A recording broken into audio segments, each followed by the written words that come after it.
What's up? What's up? What's up, everybody? Hello, hello, hello. Hello, hello, hello. It's Famous It's Friday. famous Friday. It's famous Friday. We're about to make Alderwoman Michelle Harris famous today. Famous today. On her birthday. It's her birthday, y'all. This is her birthday present. The They birthday sang present. happy birthday to her They twice. coming in. They coming in. It's coming. It's just us right now talking. You know. Okay, so we're Okay, gonna wait till. okay. Yeah, you know how it go. Yeah. So you said you were saying what, Miss Jackson? You were saying what? That they said happy birthday to her twice. Yeah, they sung it twice to her today. This is Oh, they what did. this is gonna be the birthday to remember. You famous on your birthday, ain't that something? That's a great present. Remember. You That's know, what you said. You said what? it's gonna be a birthday that she gonna remember forever and ever and ever and ever.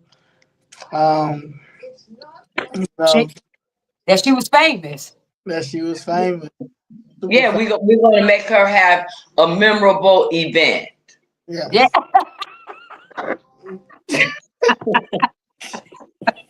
A memorable event. Yeah. I We'll want her to, all tell stories of when we first met her. yeah.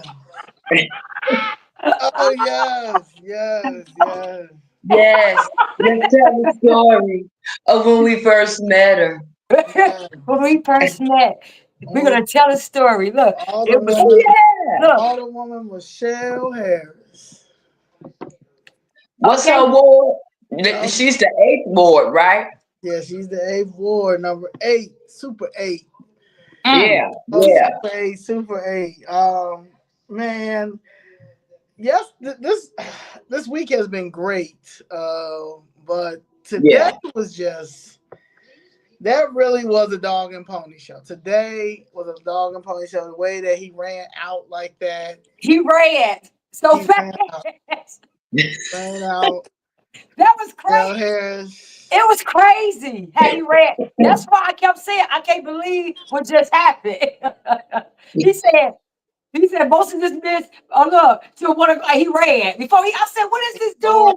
Ignored Lopez. Didn't he? Little hand was up like, excuse me. Lopez like this. Excuse me. Oh, you're not Excuse me, excuse me. gonna. And Bill was standing up Yeah, too. Bill was standing up too. yeah, that was he just today because he like, you know what? I already don't follow the Constitution. What you think I'm gonna follow that little white book? That little white book. The little white The white book. book with the rules. Right, The little right. white Why book. would I do that? Why would I I do that? got that book. Let me see. Let me go When I'm find trying that to, book. yeah, why would I do that? So yes, it was good. But you ready to get into it? Yeah, let's get into it. Let's make her famous on her birthday, Michelle Harris. That big. Okay. Michelle Harris is a member of the Chicago City Council. She's representing Ward 8. She has been in office since 2007. Wow, Yeah. 2007. that's a long Okay. time. Her I told you every picture of a mayor office that you see, no matter how far it go back, Michelle Harris standing in the background. So she been selling her people out for a long time. a long time. For a Only long thing that they say the only thing that has changed in Michelle Harris Ward is her hair. You stupid. Yes, that Oh, is the rule book that they do not. This is the rule book they do not follow. Rules of Order and Procedure. City Council, City of Chicago, 2023 to 2027. Yes. Someone asked, that's sad. Yup. yeah, But yeah, Michelle Harris and her fancy hairdos. Get back to that. She's absolutely right. Whoever said it. I just found the book and I just wanted to bring it out while we were on the subject. But the hair, go back to that. yeah. That's the only thing that has changed It's her hair. And yeah, that's basically it. I guess another thing is, somebody wants to know, what does Ward 8 cover? So Ward 8 covers, I don't even know, because they always change No, it. Ward 8. Okay, over here. Ward 8 is another part of South Shore. You got 3 aldermen that make up South Shore, and that's Desmond Yancey, which is the 5th ward, Greg Mitchell, which is the 7th ward, and Michelle Harris, which is the 8th ward. So like over there by where South Shore High School is, where Natasha Dunn and them were protesting over there by like 75th and Jeffrey, and on further south, like as you get over by Pills Hill, down there by like 80 something in Jeffrey, and then her ward office is over there on 83rd and Cottage Grove, right before you get over in that area by where that Garrett's Popcorn is. Her ward office is right there on 80, like right at the second of 82nd and Cottage Grove. So her ward kind of like wraps around, like it's to my understanding that she got the smallest section of the South Shore area, and come on down to Pills Hill, and then like I said, a little bit over there by Cottage Grove, but then further over you go back, you're not in South Shore no more, but that's where her ward is. And then a little part of South Shore she does absolutely nothing in that little part. Okay. Right. But see, how she's able to get away with doing minimal in the little area of South Shore that she has, excuse me, is because a part of her area is that area called Pills Hill. Excuse me, right over in there. So you got a lot of nice homes over there. So the people, take care of their houses, take care of their property lawns. So it's well kept because it's a lot of homeowners, private homeowners over there in a higher economic area. So she can get away with doing minimal. Right, because they basically take care of their own upkeep and take care of their neighborhood. Basically, what you saying? Right. My sisters live over there. One live on 88th and Bennett. The other one live like on 92nd and Chappelle. Right over there. That's like Pills Hill. Now, because when you get to Greg Mitchell's area, like over there, like 95th in Jeffrey, and like coming down 95th Stony and stuff like that's Greg Mitchell. But then a part of that is Michelle Harris, where the Regal Theater is over on 79th off Stony. So they kind of like overlap a little bit, like how they say, where my building is, I'm on the cusp of Greg Mitchell and Desmond Yancey. For that same reason, when you hear about that regraphing and things like that, that's what makes some of these streets end up being part of this ward or being part of that ward. But that's her section of South Shore, and that's the reason why it looks quote unquote a little better. But like over there on 83rd, that part of it by Garrett's, now that's where you see the negligent part of her ward. I'm sure that's where a lot of people are talking about, that is saying where she don't do nothing. That's that part of that ward over there. So where she got to be responsible, the people not responsible, she need to be responsible. Then it lets you see who she really is, basically. When you get to that part, she can start by coming to work. She definitely can start by coming to work.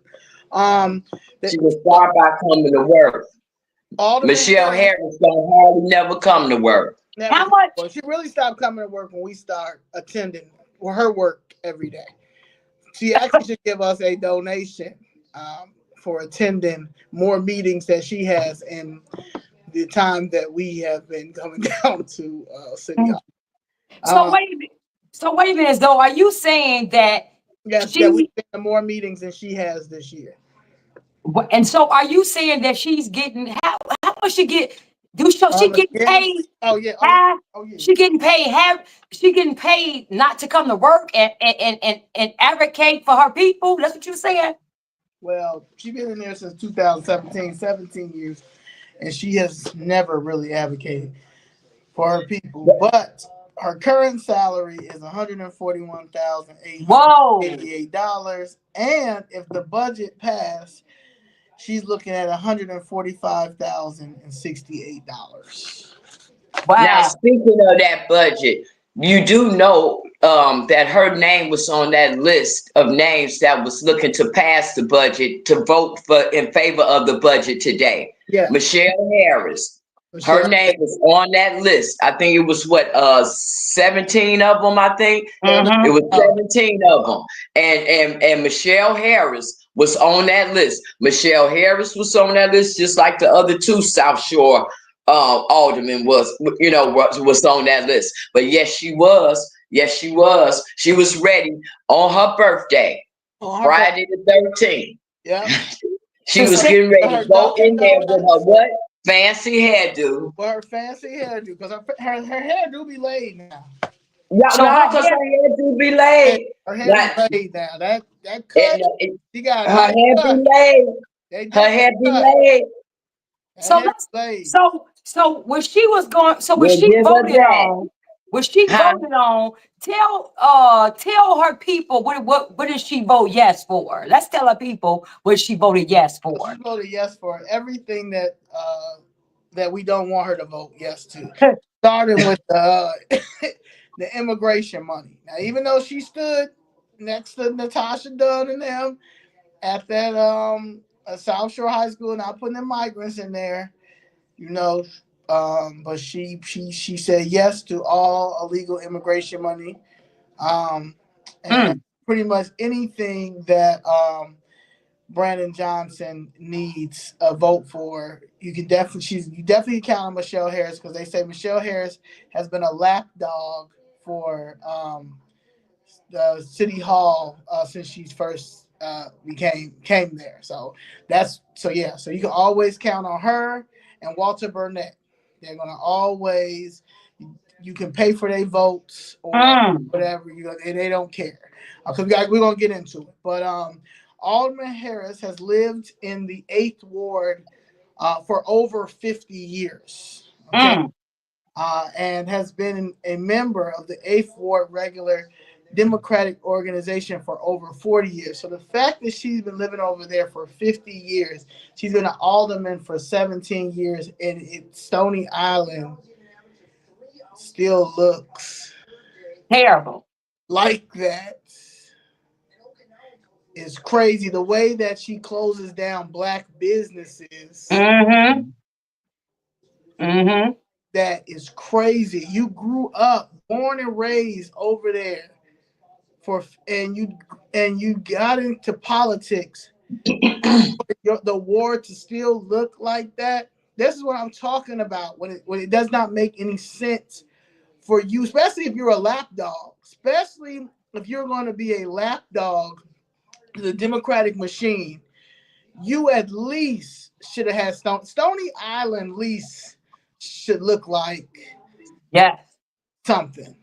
It should be a lot of. So basically, what you're saying is, when you vote your alderman in, so to get a picture like this, imagine a district. It's a lot of you all people. It's a lot of people.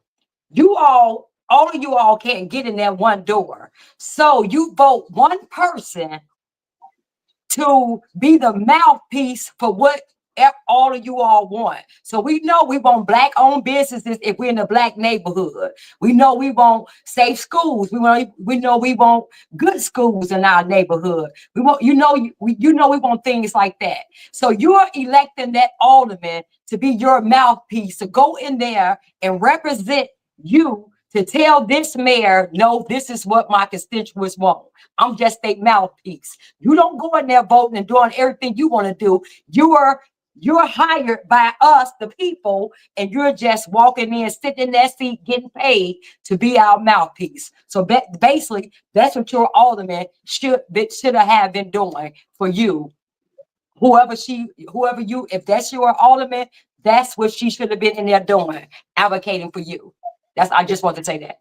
She's given so basically for. But definitely did give y'all give South Shore a Starbucks, and she probably got a kickback on that Starbucks. But y'all do have a Starbucks over there. Starbucks. Well, this is the thing about it. When you hear about situations, let's say like Michelle Harris, where she's been a resident of a community for a long time, like South Shore, and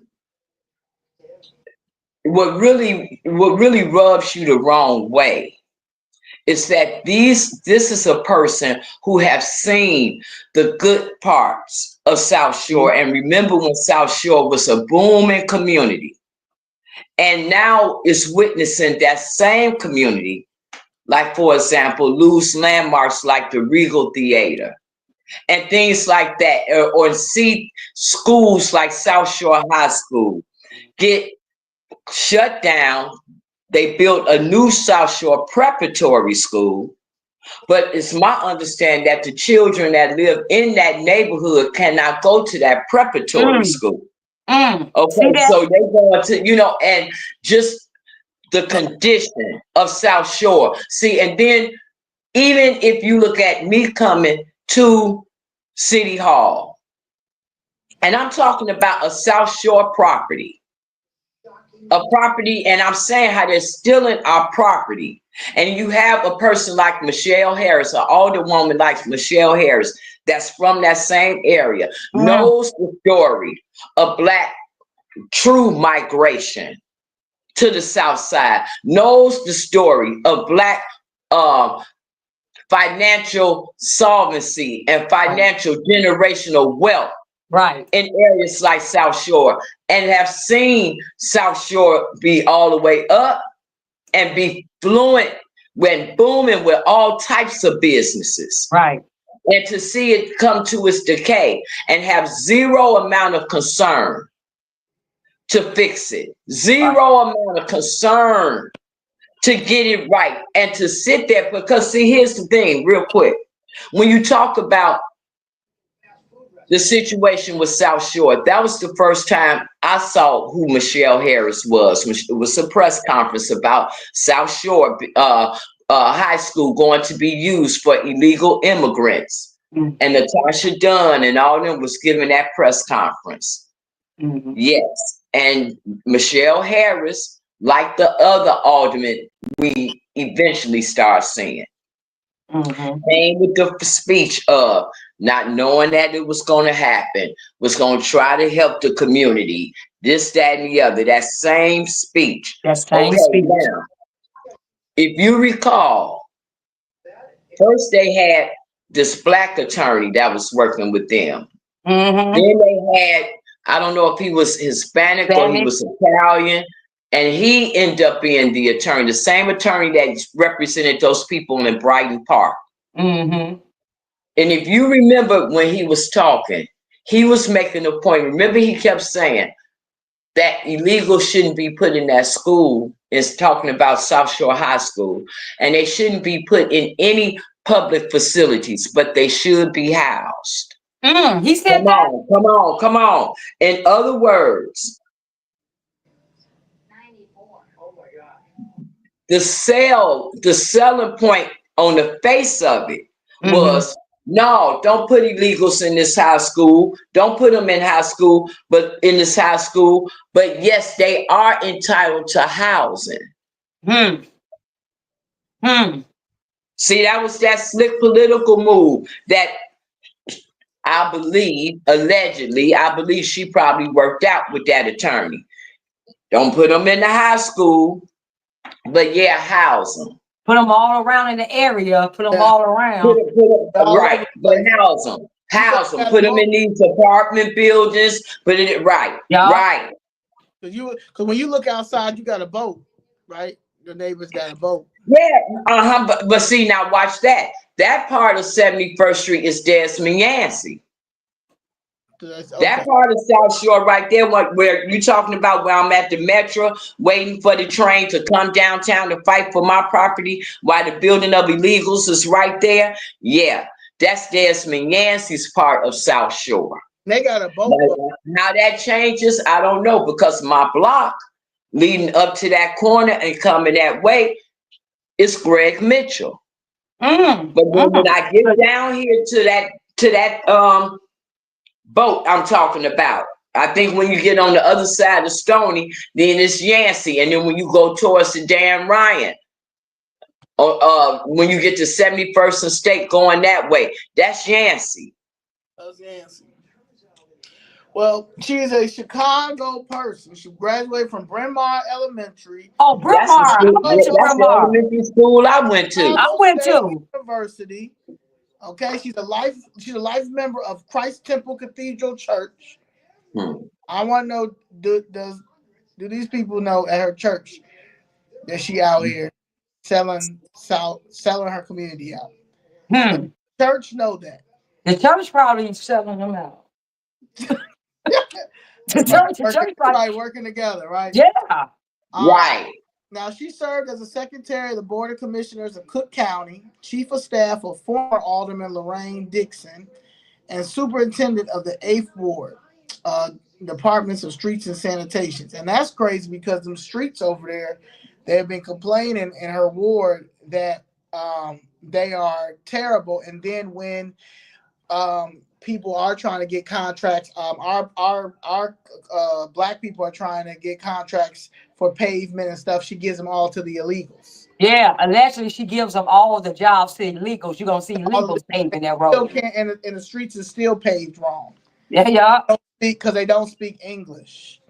So not only is she selling black people out, she's making sure she's not giving them jobs in the community to do contracts.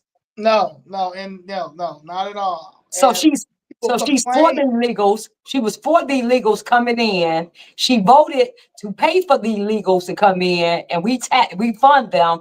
And she's giving illegals contracts, allegedly giving illegals black jobs.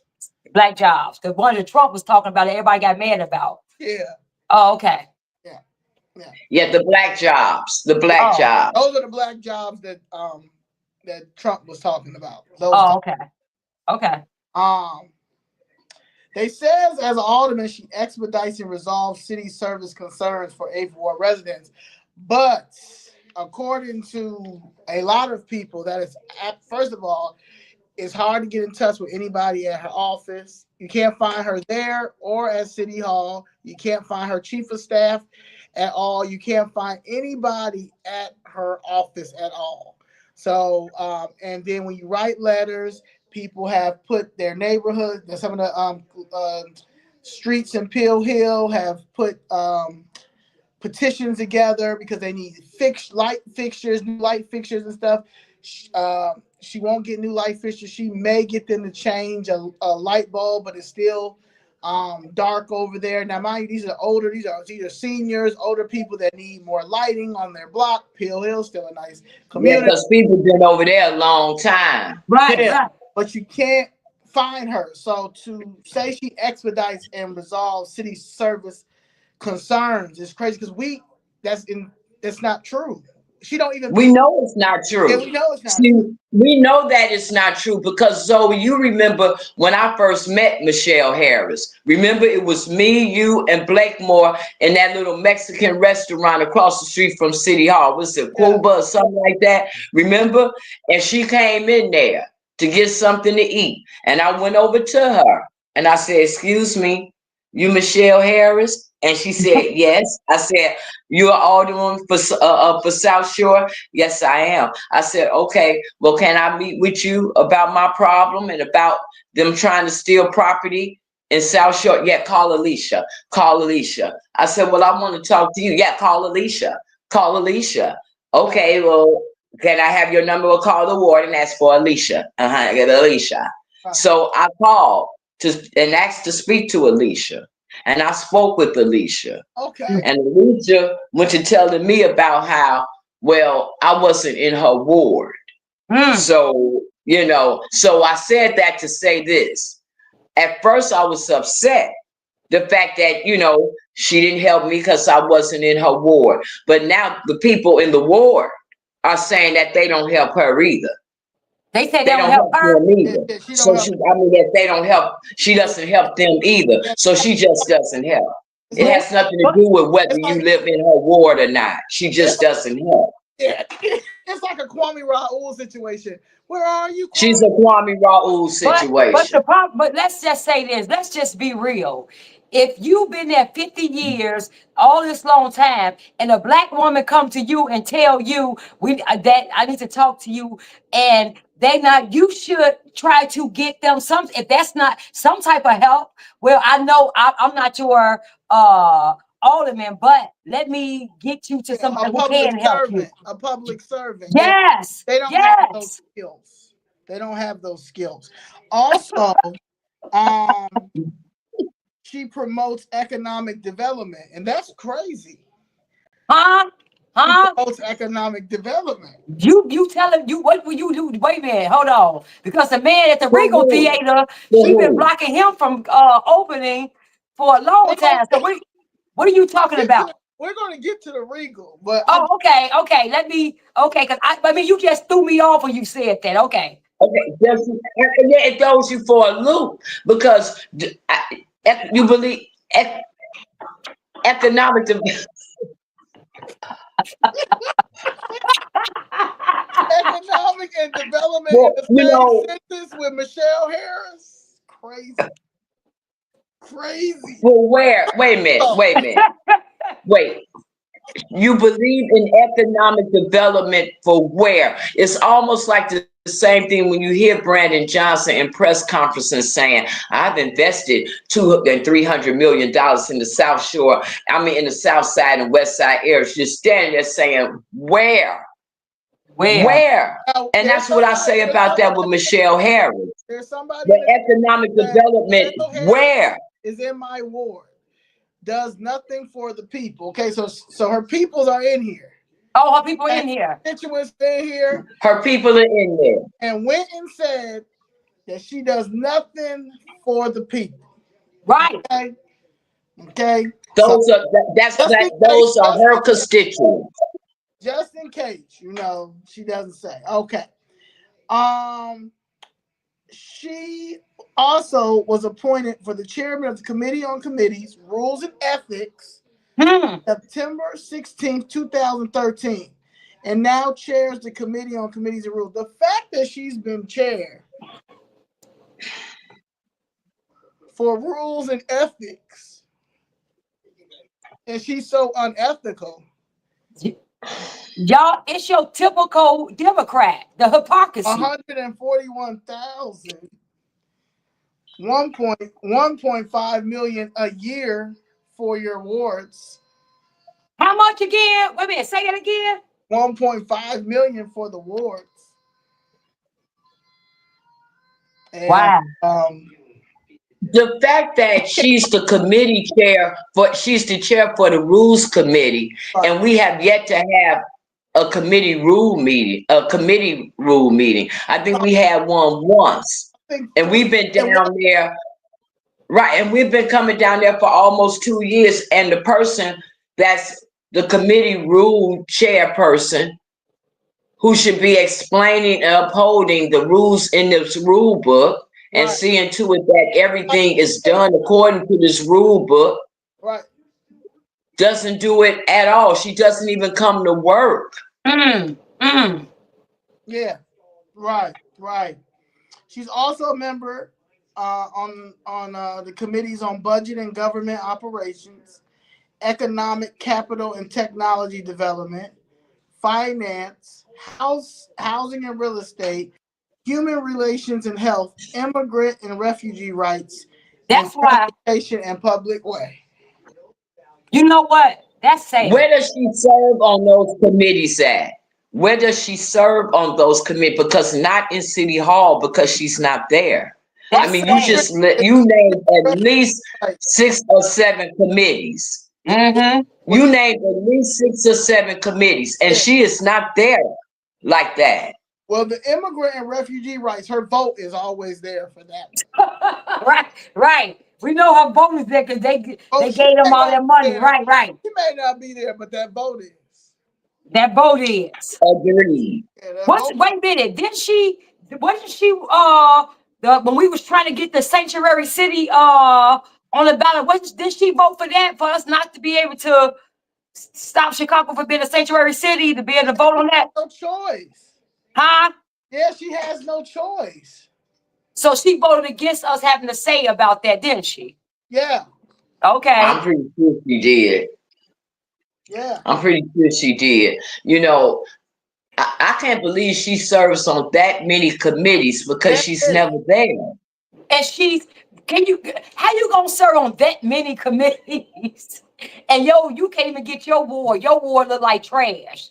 How? How you gonna serve on the rules committee and you never have a committee a committee meeting? You know what? She get paid. How do you serve on the rules committee? And even like today, for example, right, Michelle Harris was there and she saw him break the rules. Let's look at the rules for public speaking. See? Because I'm sure we still were supposed to have public speaking. Mm-hmm. I'm sure we were. I'm sure we were. How is it that? So you think she just getting a title to get paid from that, under that title? I wouldn't say to get paid under the title as much as I would say they just don't follow any rules. Mm. They just don't see. We're talking about a body, a governmental body that number one is all one party. Right. And then on top of that, you're talking about a governmental entity that's been corrupt for a long time. And then on top of that, the icing on the cake is that we have an attorney general that you can't find. Wait, and then on top of that, they know that the state of Illinois doesn't have recall laws. That's right. That's right. See, why it's all those things that make them be able to do things like what we're talking about. For her to be technically on a rules committee and several other committees, but never come to work. They never, or they come late. You know, and then what rubs you the wrong way after watching her be absent all month long, she'll come into those city hall meetings, especially if they have stuff for AKAs, because she's an AKA. And I'm gonna be honest, she a AKA, huh? She's an AKA, and there have been times where it's like, oh, she talks. Because she'll get up when those AKAs are there. She'll make speeches to them, you know, because they have tons of resolutions for the AKAs. I mean, it's like tons of them. And so she'll get up and she'll address that, you know, her sorority sisters and but other than that, Michelle Harris sits there in those meetings. If she's there. With her nice hairstyle.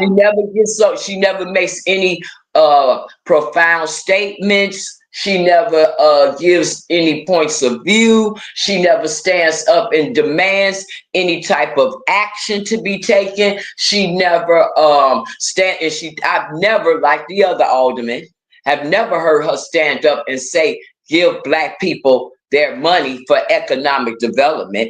I've never heard her say, give Black people the money for Southwest Invest, which includes parts of South Shore, money to South Shore. I've never heard her say that. I've never heard her say, like the other aldermen, anything in response to me and Zoe's case about property being taken.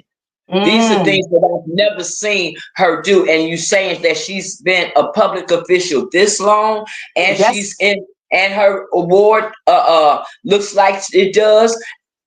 I mean, it's a perfect example of why a person needs to be voted out of their seat. That is. Yep. You know, I don't know if you guys talked about that she's a proud member of the Do Nothing Black Chicago Caucus.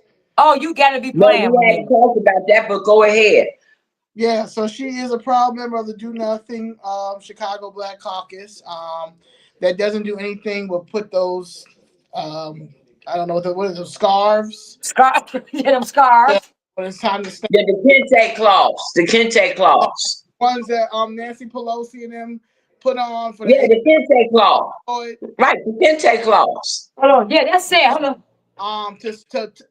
For nothing. That is For nothing. for nothing. Yeah, so that's one of the things when it comes to her doing nothing for that. She's a part of the machine, been a part of the machine. She's been a part of the machine since Richard M. Daley. It started with him, and from there she also rided with Burke. Burke as well was another one of the Burke has been indicted. Well, he's been indicted and convicted, but she also made sure that she would do anything he wanted. Anything he wanted, he would always give her cash and she would do it. Okay, say a fistful of cash. What? Yeah, fistful. So she don't. So she'll sell you out. So she get paid. Oh, definitely sell you. She getting paid. So she got a nice little money put up. Yeah, nice little money. Yeah. She's selling out all of the 8th Ward. Mm-hmm. All of the 8th Ward. And she in the Black Caucus, huh? Yeah, the do nothing Black Caucus. Yeah, to do nothing. Oh yeah, that's sad. That's sad. And black people on her ward is worse off than that's sad. That's terrible. But you know what, black people, and you know what, people on her ward, that's an indictment on you all. How could somebody last that long not doing nothing and we don't hold them accountable? That's an indictment on us for allowing her to get away with that. Because even when we go back to what happened, even if we go back, excuse me, to what happened today, and she was present. Now, again, I'm looking at the rules of order and procedure for City Council, City of Chicago. Right here on page 6, it's the quorum order of business, right? And it's talking about how the order of the meeting goes. And it says quorum roll, number 1 is quorum roll call and invocation. We saw that, right? Number 2, after that was supposed to be what? Public comment. After the invocation, it was supposed to be public comment. Then number 3, reports and communications from the mayor and other city officers. So in other words, when Mayor Johnson allowed Jason Irvin to get up and say, I want to do a recess and this and that, he allowed Jason Irvin to operate out of the procedure, and Michelle Harris did not stop him. Yeah, she did not correct him, just like the rest of them in there did not correct him. So these are the things that we have to pay attention to, like what Danny just said. You all listen to what it is that we're telling you about your alderman, just like you all are giving us information about the alderman so that we can talk about it and say if it's true, false, or give feedback about it. But definitely listen to what we're saying about the behavior of your alderman that's down there in City Hall, because like Danny just said, if not, look at how continually voting for the same person over and over again who hasn't shown you anything. Look at the bind that they have us in. Something as simple as not following the rules, the disrespect to the citizens that were coming there to voice their concerns and their opinions about their money that's going to be in that budget. Look how they shut us down with the approval and the full knowledge of Michelle Harris, who her responsibility Harris has been is supposed to do for over 10 years. And the fact that she didn't get up today, that she never gets up. They violated them rules plenty of times. He doesn't plenty of times. Matter of fact, let's look at the rules committee. Go ahead, Zoe, while I find it. So there's a man by the name of Gerald Gary. Mm-hmm. Gerald Gary is saying that there's a pattern of corruption and obstruction from Alderman Michelle Harris and her associates, okay? And they're aimed at undermining his efforts to restore the historic Regal Theater. Now tell the people where the Regal Theater is exactly, Zoe. All right. And where my other phone at? I gotta It's get. on 79th and Stony. I was trying to let you have that moment. It's on Okay. 79th and Stony, diagonal from that White Castle. And it's you right there, you see that Maxwell hamburger spot is behind behind the next building behind that. And it's a big theater and it had a Regal name right there on that long, marquee, and it's been over there since forever. Yeah. It's been over there since forever. Yeah. And it has a lot of rich history there. Like Well, that Yeah, was, that's what I'm saying. It's been over there since forever. Have you been there before? yeah, that like when we was little, When like I was all the celebrities came through there. R. Kelly, everybody who was in Chicago, you came to the It was scene.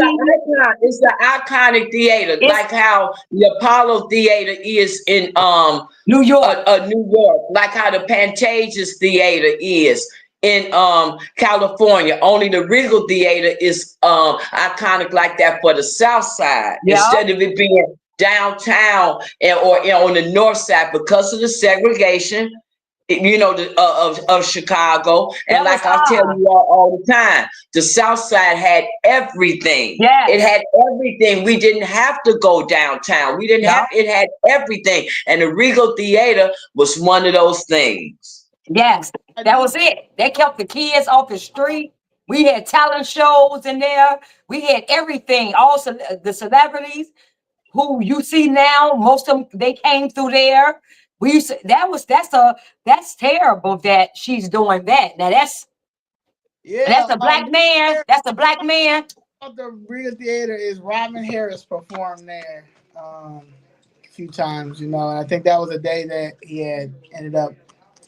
He had a heart attack, passed away from a heart attack. But yes, I always say that. But Robin Harris, rest in peace. But yeah, Robin Harris. Yeah, so he's suing her, because he has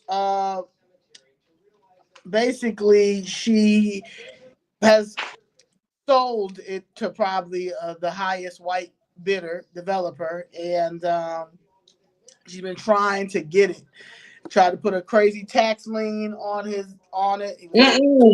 Get that squared away. Anybody? I remember when Kanye or Ye was going to partner with him and all that stuff. I remember because they were saying that he was going to Kanye wasn't going to buy the Regal Theater. Mm-hmm. And then it just stopped. Like nobody talk about it no more. But the reason why is because she has anybody that is trying to partner with Mr. Gary, she has pushed them away. She has anything like that, everything like that. So he cannot get it open because she is blocking it. Her and a former staffer, Elvin Ryder. They have orchestrated efforts to discredit him and prevent him from accessing resources to get the theater together, like TIF money, because that's basically what it is. They block. Because that is a blighted area now. Blocking TIF money. But yeah, that's what it is. And he probably can get a lot of TIF money for that because and things like that. He suggests in the lawsuit that she's used her influence for all his grant applications to be denied. Ain't that something? Ain't that something? During his ability to fund the theater. So again, it goes back to that tax increment financing money that he probably can get almost as much as Brian Sitcho Lopez is trying to get in Pilsen, which is almost $1 billion. See, look at that. Look at that. She ain't getting any type of cut. And what happened is a white developer sees it as a affordable housing. They don't, they don't care about our landmarks. They sure don't. They don't care about none of that. No. Walter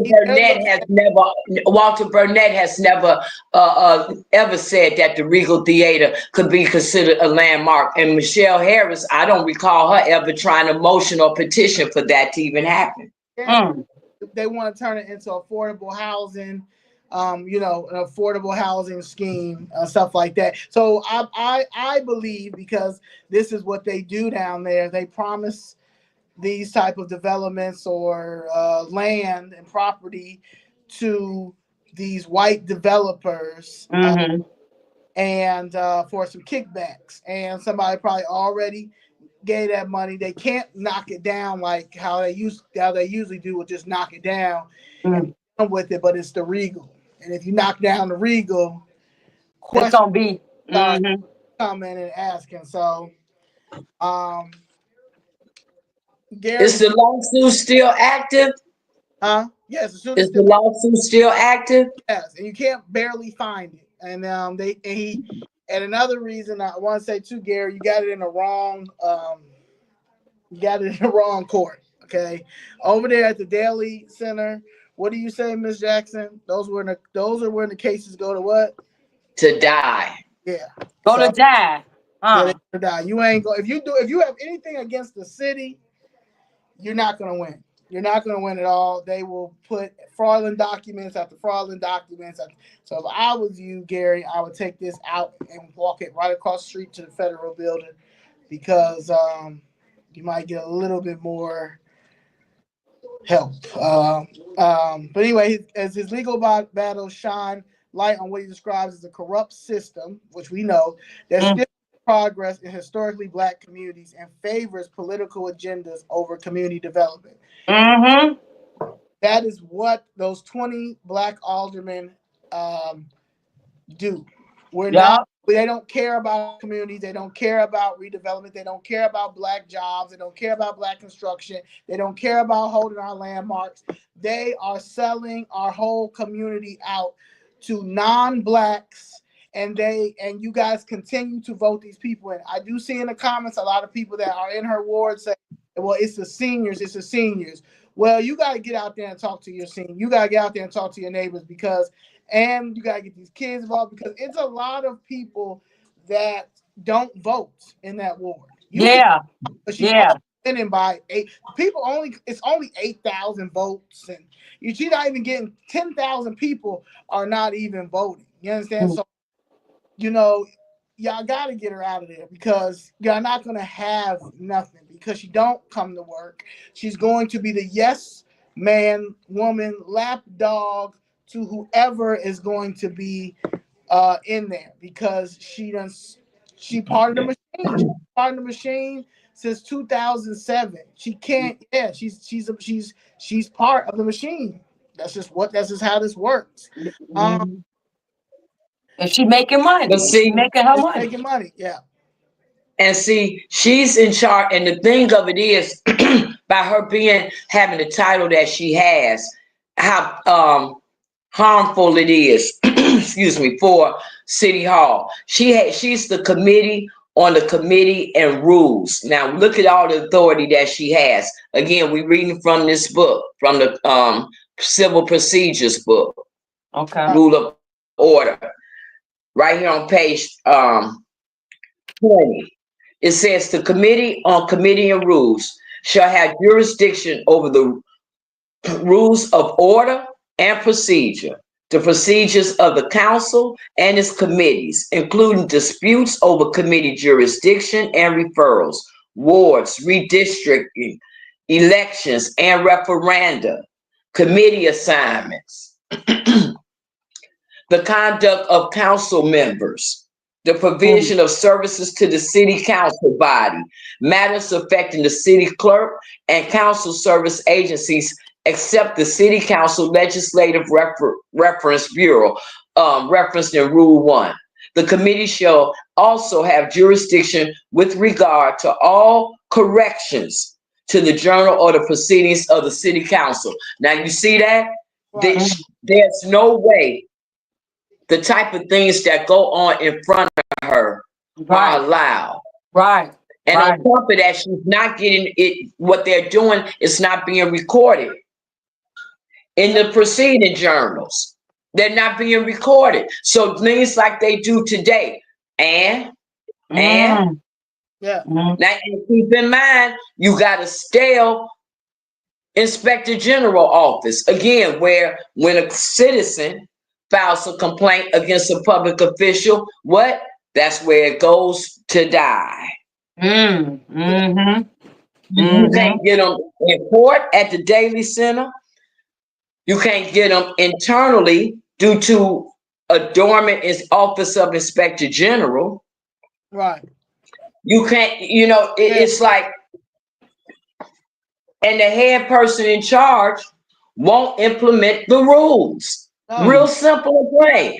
That she's not implementing the rules. She's never read that book. I don't think she know that book is there. She might, and if she do, she don't know what's in it. Yeah, I'll bet you that for sure. They even said when new aldermen come, come in, get appointed or whatever, get elected and come in, they're like supposed to go to her, and it was her and Carrie Austin at the time, and they basically said she wasn't. That's why they don't know how to govern. Like if this is who you got to go to, if this is the person who you got to go to that's supposed to show you the ropes of an alderman, and look what she does for her community. That's just like the blind leading the blind. Come on now. Right. And all she can do is tell you how to steal this money. Okay? How to be slick. How to be slick. Okay. Also last year, I don't know, the park district be having like some weird stuff. But anyway, it was two Inspector General reports detailed a culture of abuse, humiliation, and harassment within the department with the aquatics department at the city of Chicago Park District. And there was a guy by the name of Alonzo Williams. Alonzo Williams was what was he again? He was the chief program officer, and he was fired for mishandling sexual harassment and abuse allegations in the lifeguard program. But Alderman Michelle Harris is among one of the four aldermen who paid Alonzo Williams' consulting firm 8028 Consultants LLC using taxpayer funds from her automatic expense account. Harris began paying Williams in April 2022, just months after he was forced to resign from the Chicago Park District. Wow.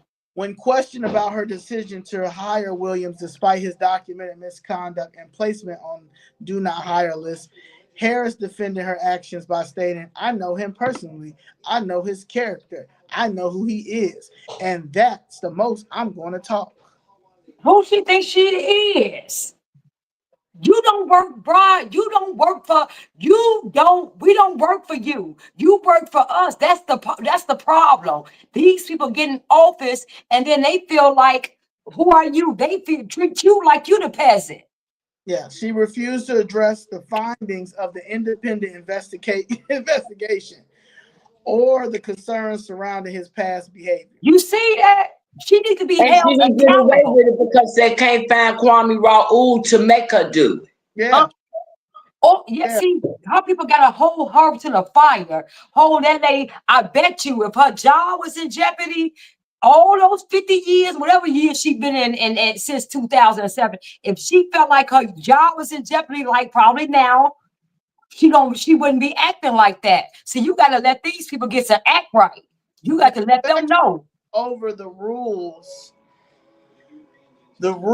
committee. And that's crazy. It's crazy. And ethics, and she's unethical when it comes to taxpayers' money. Right. Is crazy, and she's using public funds This is our money. And Right. she knows she's not gonna talk. She don't care. Okay. The scandal just shows the lack of oversight over the expensive counts of aldermen. Okay. Mm-hmm. What's Mm-hmm. okay now the expense account for the aldermen are $122,000 annually. So you're looking at $141,000 for her, you know. Right. Then you're looking at an extra $122,000 for the expenses for the alderman, and Mm. then you're dealing with the 1.5 for the ward. So they probably Mm. billionaires. Mm. Okay, that don't do nothing. That don't do nothing. So she just paid. She just paid all the way around Yes, for doing nothing. right. And they be hiring their own relatives. They be leasing luxury vehicles. Okay. Um, and people, the inspector generals have been complaining about individuals being removed from the government roles because they're using the funds wrong. But every time the inspector general gives the report, for some reason, it has to take the feds to come here. And even when the feds come here, they still don't have to resign. They still don't have to. Yeah, they don't have to resign. They can stay in there the whole time until they get convicted. Mm. Yeah. Mm. So some will resign, but Mm-hmm. they don't have to resign, So yeah, and the fact that she chairs the powerful committee's rules and ethics, and it's unethical, she determines which legislation gets assigned to committees. Right. You know, I mean, yeah, and and they say for at least the last 10 years, she has had a questionable spending and misuse of committee funds. I can believe it. I mean, I can believe it. In April 2018, Michelle Harris used $8,822 in committee funds to print and mail an Eighth Ward newsletter.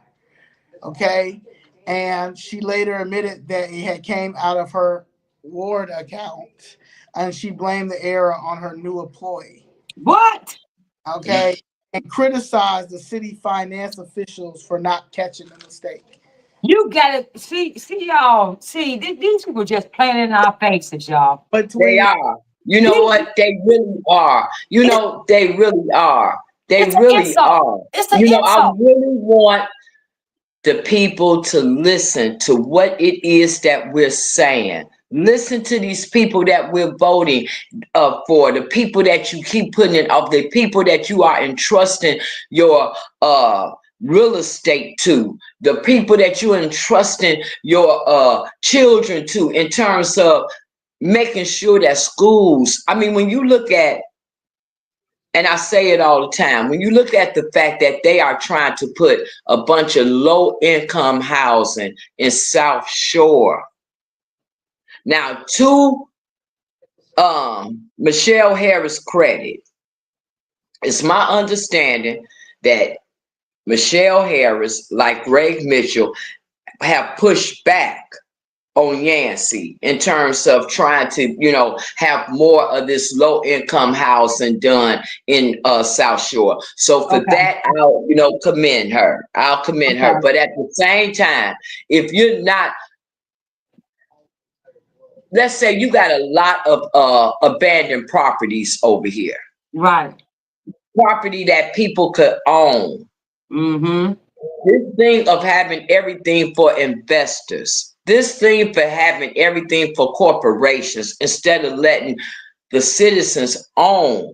Let the Right. citizens own the property so our property taxes can go into the neighborhood schools. That's right. the resources for the neighborhood schools and help build these areas back up instead of stacking all this poverty on top of poverty for housing. And these people are not paying property taxes. So therefore, monies are not going into the schools. That's right. Even down there, you never hear the aldermen talk about education. They don't even hold that conversation. The only thing, literally, the only thing we hear them talk about is affordable housing, low income housing, subsidized housing. Yes, they don't even talk. They really, to be honest with you, they don't even talk about crime anymore. No, they don't. They don't. They don't talk about crime. They don't talk about education. It's affordable They don't talk homes. about anything except for this affordable housing, because that's how they're making all kind of backdoor money deals. And also when you come to them with problems like me and Zoe, they really cannot help you. How can Michelle Harris help me? Right. With all that on her, how can she help you, Zoe? Right. So now they sit there, ignore you, try to make you out to be the enemy. Since I tried to call her office and she didn't get back with me. Michelle Harris don't speak to me. So I mean, and there's so many of those older people persons down there like that. They have failed in their duties. They're negligent in their duties. They have failed to produce anything in their duties. And then turn around and had the audacity to be mad at you, not want to speak to you. It's the darndest thing. It's the darndest thing. How dare you expect me to do anything? How dare you hold me accountable? How dare you expect anything from me? How dare you? Right. How dare you? When I was out there protesting, I remember she came over to me like maybe like the fourth or fifth week. And she was so nice, and she just was like, "Your alderman ain't come to talk to you?" And I'm like, "No." So I'm like, I'm gonna get, this is crazy. What have you tried to get a lawyer? All this acting all concerned and stuff like this. And I remember telling my godfather, like, Michelle Harris ain't no good. She ain't no good. She ain't doing nothing good. None of them. They all bad. That's a machine, baby. It's a machine, baby. I'm trying to tell you, she part of the machine. She part of the machine. And I wasn't understanding, because, but yeah, she part of the machine. Yeah. They say between 2015 and 2018, she spent $82,000 in committee funds on PR consulting services. Okay. She admitted these services included managing criticism of her as rules chair. And allegations that she buried legislation unfavorable to Mayor Rahm Emanuel and his allies. Well, she doesn't follow the rules. No. Yeah, she was appointed by Daley. Yes, she was. So yeah, $82,000 for that. Because she needed some PR for something that, I mean, come on now. That's horrible. $82,000 and you only get 8,000 votes. When I looked at like her votes for the last 3 election terms, they've been consistent. Like the number of people that come out. So that's kind of weird too, because they still vote here and stuff. They already got it set up because the number is almost identical. Because I was going to ask you, does she run unopposed? Now the last 2, I just had it up too, because I wanted to, because I was looking at those numbers. I'm like, why? Yeah, they don't. Yeah, ain't nobody died. Ain't nobody. Yeah, because they will find They will find. I mean, like it's like bite numbers in 2020. People here vote. They've been voting for. Woo. My grandmother probably still vote, and I never even met my grandmother. And she passed away. I got the fish, get the chicken. Say the fish for Chuck. So the last one, she went against Alinda Hudson and a Sean Flynn got 1,300 votes. Linda Hudson got 2,200 votes. Michelle Harris got 8,675. She got a stronghold. She got a stronghold on that community. And whatever person that was in the chat that was talking about the seniors, Yeah. that's that stronghold. That's that stronghold. That's that stronghold, because a lot of people in that community probably been over there a long time by way of home ownership, because she's got a lot of single family homes in her area, right? And that's the stronghold. Because other than that, her numbers, it's no way her numbers could be that big. Big. It's no way her numbers could be that big. It's what that person in chat said. It's the seniors of that area that by habit just keep going to Michelle Harris. By habit, like we was talking about earlier. Maybe some turkey giveaways, some, it's just out of habit. It's like how the people in North Carolina keep voting for Jim Clyburn. It's the same thing. Yeah. They say certain communities she does take care of, like certain streets. Pills Hill, cause she better. Yeah, so they're all vote, but ain't no way in the world she getting 8,000 votes like that. And yeah, come on now. So someone said that she's had the same issue over and over and over. Piece of your piece again. This, huh? No, I was talking all of them have. Yeah. All of them have. I bet you as this show continues on, you're going to see all of them have had the same issues over and over again. Yeah, this is a constituent. They said they've had the same issue over and over and over again with the alderman in the neighborhood. The people that work in that office are rude and dismissive, and it's extremely frustrating and disappointing. I share the alley with the businesses on Cottage and have multiple issues. Anytime I call, there's a level of inconsideration and honestly incompetence around each issue. The alley is disgusting. The businesses on Cottage treat the alley like it's a trash pound. As soon as it rains and snows or the leaves fall or grow, the alley looks like a jungle. It is extremely disgusting and disheartening. Today I called to speak with someone and got Timothy Smith. He was by far the worst experience I've ever had in office. 100% of the people that have answered the phone over the years have in fact been a bit dismissive, but have never been this disrespectful. See, that's terrible. Raise their voices, being sarcastic, or anything other than at best empathetic. Timothy Smith, on the other hand, treated this phone call like an inconvenience. Meanwhile, the alley is flooded when in turn has flooded my garage. I offered my opinion, 2 cents, and advice that while I'm set in this and he is human and can be annoyed or even offended by my upset tone, that this issue has impacted me and not him. He could care less. I really wish people cared about customer service, and I wish I could give her 0 stars. Okay. Also, this other person has said, Alderman, 8th Ward Alderman Michelle Harris has come under intense criticism. Oh no! I gotta get that one. No, this is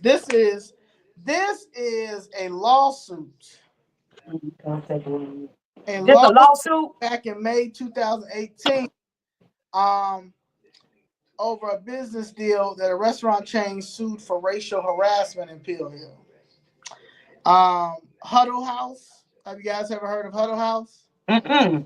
Yeah, so in May 2018, 8th Ward Alderman Michelle Harris came under intense criticism from residents after it was revealed that Huddle House, a restaurant chain she partnered with to bring the Peel Hill and Calumet Heights areas, had been sued by the Equal Employment Opportunity Commission, EEOC, and for you guys, EEOC, for racial harassment. The EEOC lawsuit alleged that managers at a Huddle House restaurant in Pine Bluff, Arkansas, subjected Black employees to a racially hostile work environment, including use of offensive languages such as the N-word and derogatory terms like ghetto, hood rat, and huddle hoes. The EEOC charged that this conduct violated the Civil Rights Act of 1964. Hold on, Ma. Thank you. Sorry, y'all. 1964. Despite this lawsuit and the change troubling history, Alderman Harris supported plans to include the Huddle House location in 8th Ward as part of the Montclair Senior Low-Income Housing Project. The 137-story Section 8 housing complex has already faced significant opposition from local residents who argued it's unsuitable for the middle and upper middle class neighborhood. Yeah, they don't care. Come on. Come on, South Shore. Come on, South Shore. Come on, South Shore. Because they intend on making all of the South Side just have projects everywhere. Right. When they know that some of our areas traditionally have not been that. There's nothing wrong with people working and paying what they need to pay. Give people jobs. Stop giving them all this subsidize this subject, because if you give them jobs, they can pay for what it is that they need. Get rid of the illegals so that the wages can be what the wages are supposed to be. Exactly. And give people jobs. Mm-hmm. Exactly. Local residents, including Dr. Juanita Bratcher and a longtime Pill Hill resident, led protests against both the housing project and the inclusion of Huddle House. At one meeting, more than 200 residents expressed their opposition, though Harris claimed the number was closer to 20. You know, they go down there and lie. All them people, that's the same thing that Brian Cedro Lopez is trying to do now. He's trying to say that Pilsen, them people are happy over there about bringing all that TIF money over there for that project. Right. And they are not. Right. They come in school buses, droves, but he keeps saying that he's having these meetings. I don't know if they're having these meetings. I think they're giving schizophrenia, because they keep saying they're having these meetings with all these people here, and these people saying that they are okay with projects, but then the people that come down there have no idea where these meetings are at. So Right. Because they not, you know what's going on. Right. You know what's happening. Hello? Like the 800 people survey. I was just going to say that, like the 800 survey that the aldermen did. Right. Harris also declined invitations to attend 2 resident organized meetings about the project. Oh, yeah, they ain't coming to no meetings. They ain't coming to meetings now. No. Okay. You can't question her about what's going on in your neighborhood that you put you elected her to represent you. You can't question her. You better not dare question her. And they did their own survey, and 55% of the residents polled were unaware of the housing projects, contradicting Harris' claim that 99% of the ward supported it. Okay. When questioned about the EEOC lawsuit against Huddle House, Harris said, "I don't know anything about an EEOC complaint, but how would I know about a national problem? I suspect an EEOC complaint may have been filed against McDonald's restaurants." These is your alderman, y'all. 8th Ward Alderman Michelle Harris. Her dismissive response, coupled with her strong push for controversial project, has drawn widespread criticism. Of course, okay? Residents accusing her of prioritizing outside business interests over the well-being of her ward, okay? And adding the growing concerns about Harris' leadership decision-making in the 8th Ward, okay? With calls for her to get out of office. Yeah, we got to get these people out. Okay. We got to get them out. And we have to get them out with a suitable candidate opponent, one that the younger generation will be drawn to, so that it can combat the stronghold that she has on senior citizens, right? So that has to be the push for that area, to get a likable candidate for the younger group, and then let her have her senior citizens, because they're not going to change their vote. Right, They're right, not right. going to, a lot of them are not going to change their vote. So now it's the same strategy that was used for the federal election. If the older generation want to change, okay, but let's really focus on the younger generation who doesn't have that long time connection to that Right. party, or in this case, to an individual. And you can Mhm. still try to get them to have a more open mind to voting. That's the only way that she can get out that seat. Because if the Yeah. younger generation doesn't show up, the older generation gonna go to, Go. because they gotta vote that girl Michelle in. We Yeah. gotta vote her in. Cause she We gotta gon' make sure she stay. We cause gotta she make gonna sure get she stay. she gonna get them turkeys and stuff. Bingo night, probably all type of stuff. Yeah. And then see them, and then give a reminiscent story. You know, Yeah. somebody, yeah, I remember when we used to do, yeah, girl, yeah, remember when we used to do that old BS. Yeah. You right. You right. Mm-hmm. That old BS. Are there Someone any said, someone questions? said, read this. Uh, it's crazy when you look at the black side of Inglewood, no black businesses, but on the Mexican side, all of the businesses. I keep trying to tell you Yes, you all do. Yeah, okay, this talk about it, because who's that? Who your alderman? who Lopez, Raymond Yeah, and Lopez. he has that Inglewood part. Huh? He has that Inglewood part. Yeah, so Raymond Lopez, the one thing, so what I say about him is whenever I call, have an issue, he right there, Johnny on the spot. He do that. He had that, but I haven't had to call him about something like my business or a business issue. So on that side, I don't know, but like Yeah, but any I'm issue, saying though, my thing is, I have no problem. I don't have an issue with Lopez. But my thing is, the fact that when it comes to these black aldermen, that's right. right, and when you start asking them and questioning them about why our wards look like this, it's always they don't know, or they don't, Yeah, or it's And they've been trying. always, They've been yeah, trying. yeah, we're trying, or something like that. But Lopez, they got that's fine. That side of Inglewood is fine. So it see, doesn't make any sense. It doesn't make any sense to me, because y'all don't care. Y'all don't They care. don't care. Y'all They don't care. don't want the community development. Y'all yeah, don't want to build it up. You're waiting on who is going to give me enough money for this block. I'm going to sell this block to the highest white yeah, bidder. yeah, Even when it is black construction people that come down there, they ain't giving it to them either. they sure not. Nah, they want them to go get them. They got to go find a white developer, and they can use that little part of that minority, so they can get their little 10%. But the rest of it goes to them. And that's how they've been doing it for a long time. So they don't want the community development. They Yeah. don't want that, so that's why. But you notice, this is the problem. Do you notice in every area, like if you go to Chinatown, what do you see? Chinese business, right? If you go to Little Village, what you see? Hispanic businesses and things. When you go anywhere in Chicago, when you go to where the black aldermen in our neighborhoods, who do you see?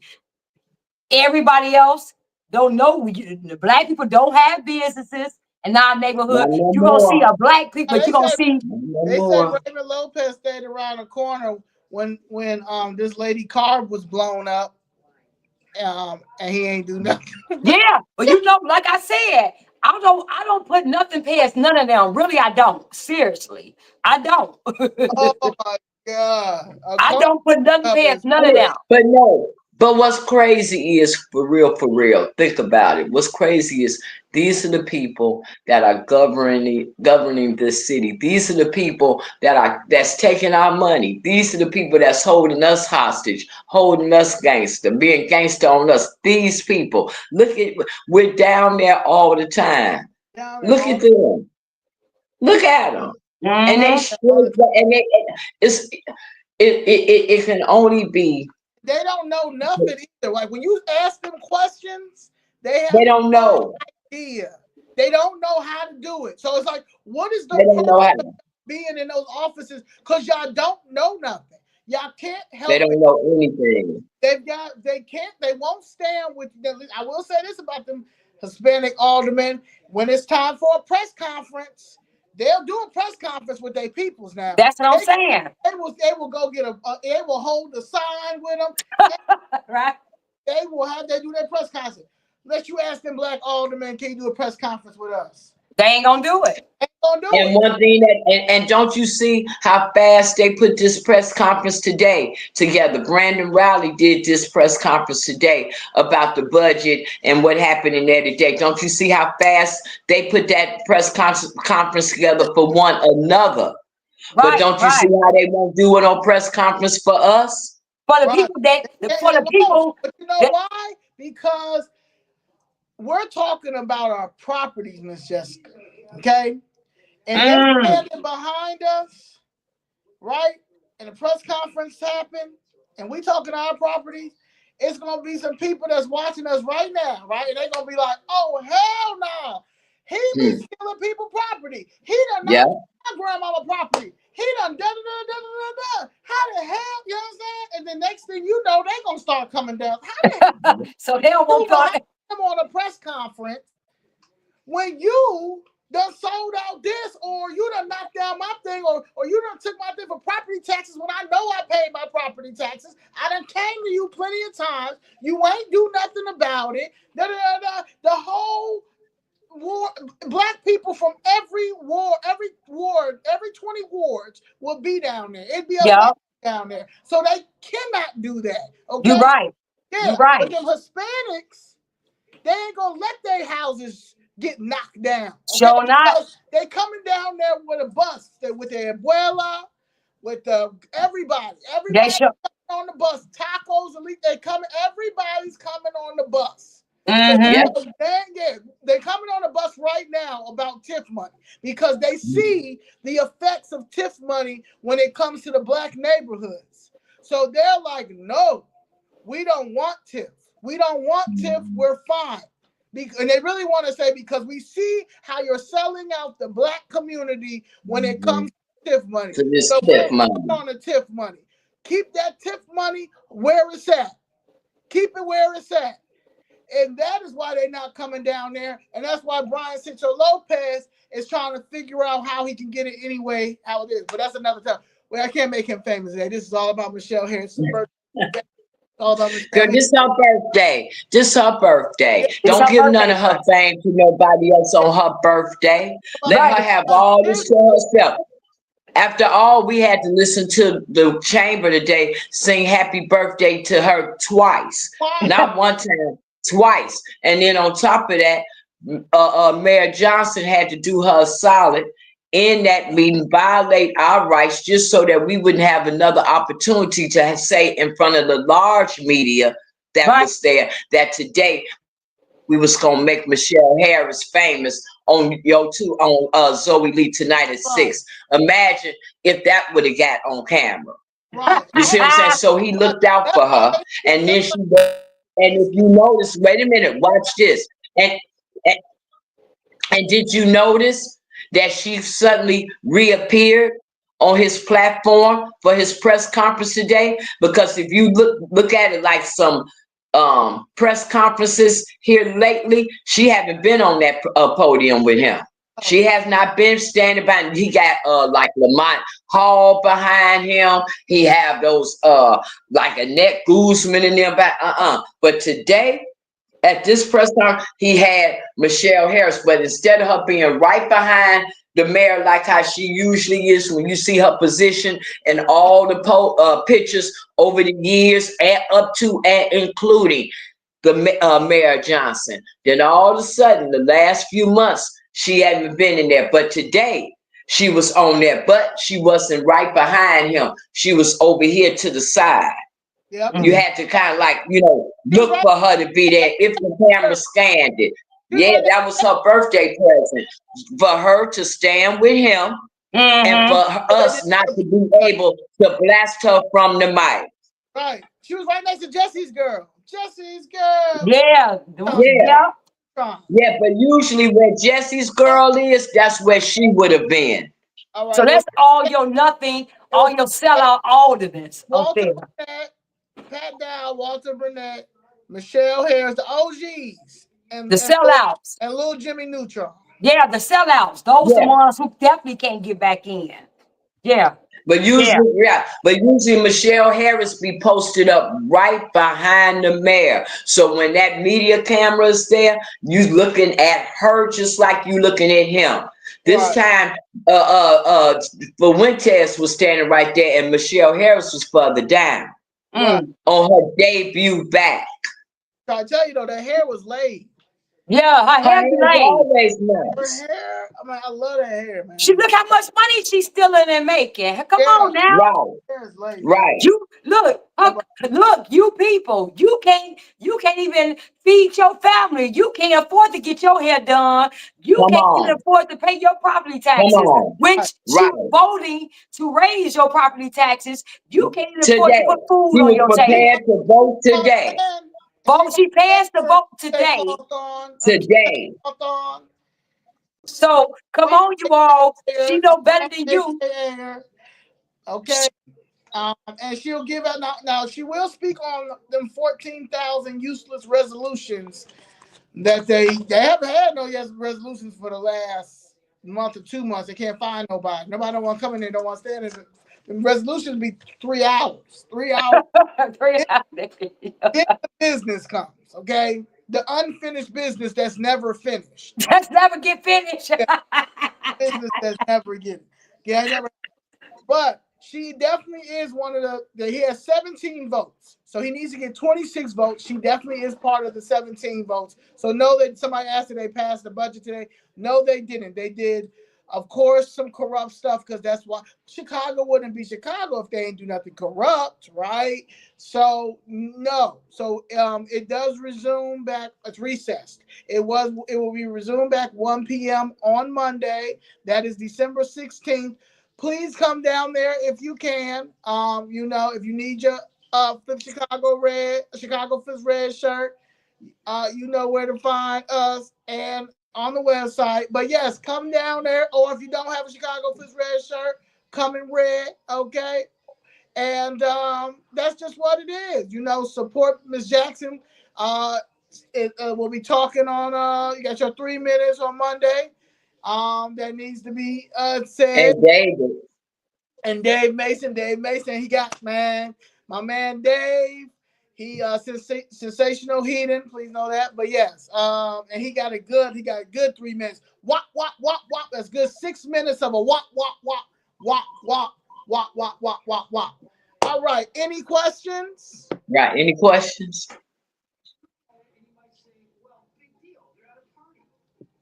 Freedom and Peace Party. You're absolutely right. Any questions? Okay, let me look up here. Oh yeah, somebody did ask Danny. People are questioning if you are a Black American on Twitter. I know. They think they talk about Tom gonna deport me, huh? Are you full Negro? I'm a full Negro. Foundational Negro. Negro. Like, look, that Brandon Johnson was mad at me because I called him a Negro, even though he got a black wife, even though he a black man with a black wife and black kids. I'm a fool. Listen, but let me say this to y'all, seriously. Listen to what we're saying, and I'm so serious about this. We cannot afford to allow these people to get back in office this coming election. You all listen to what I'm saying. Y'all had a chance to get rid of Beetlejuice, Lori Lightfoot. Just think about the logic.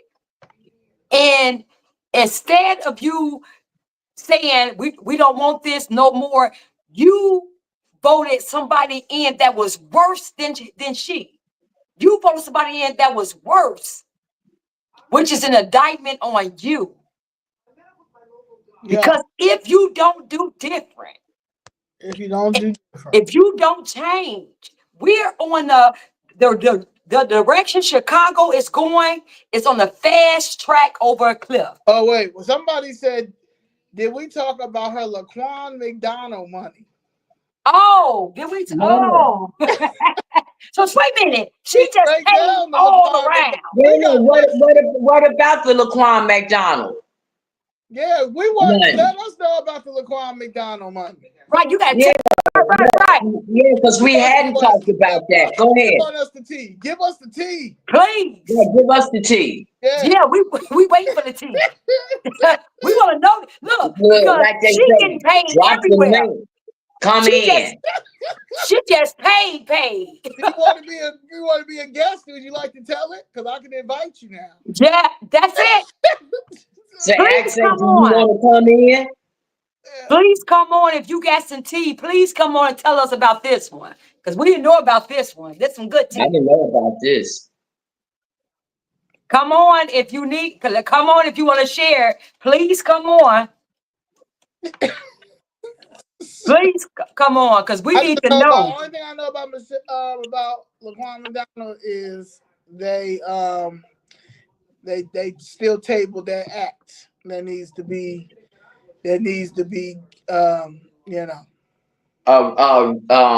Activated so that it can in fact be some recall on these public officials.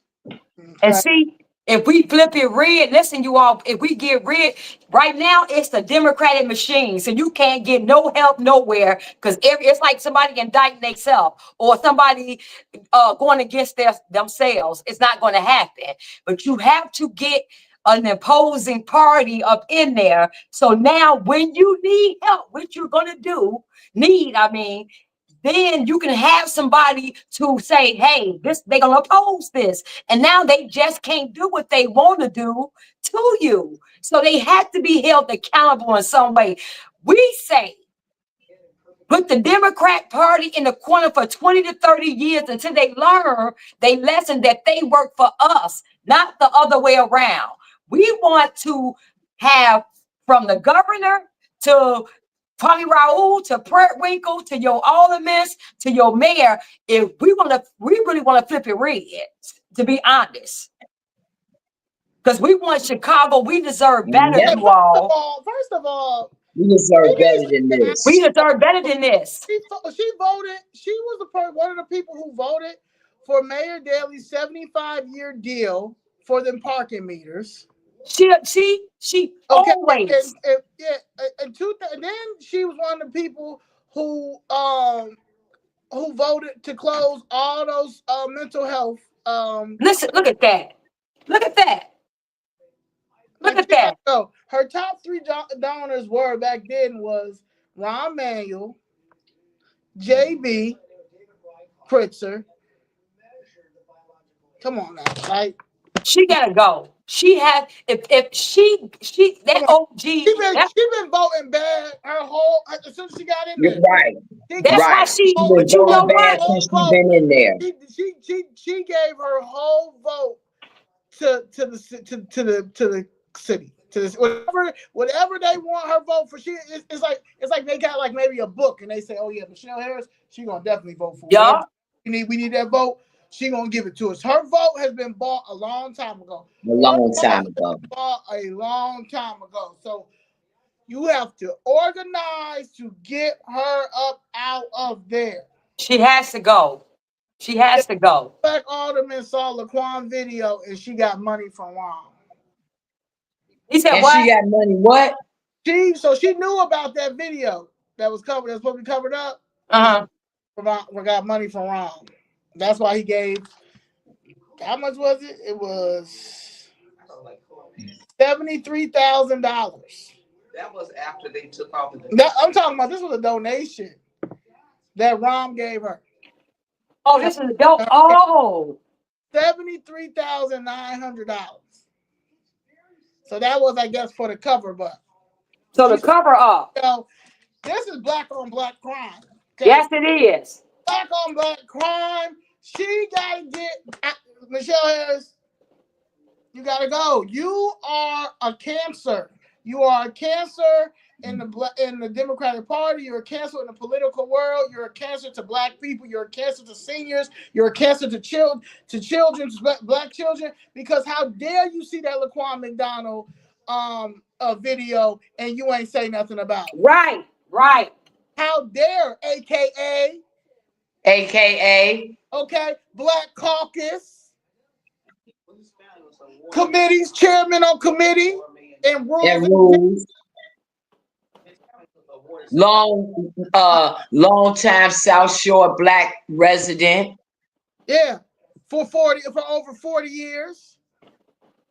And you covering, come on now. This is what I'm talking about. Think about how much money she got paid for that.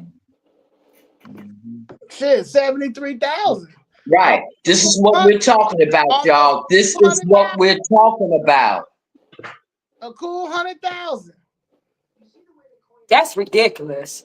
This is what we're talking about, y'all. This is what we're talking about.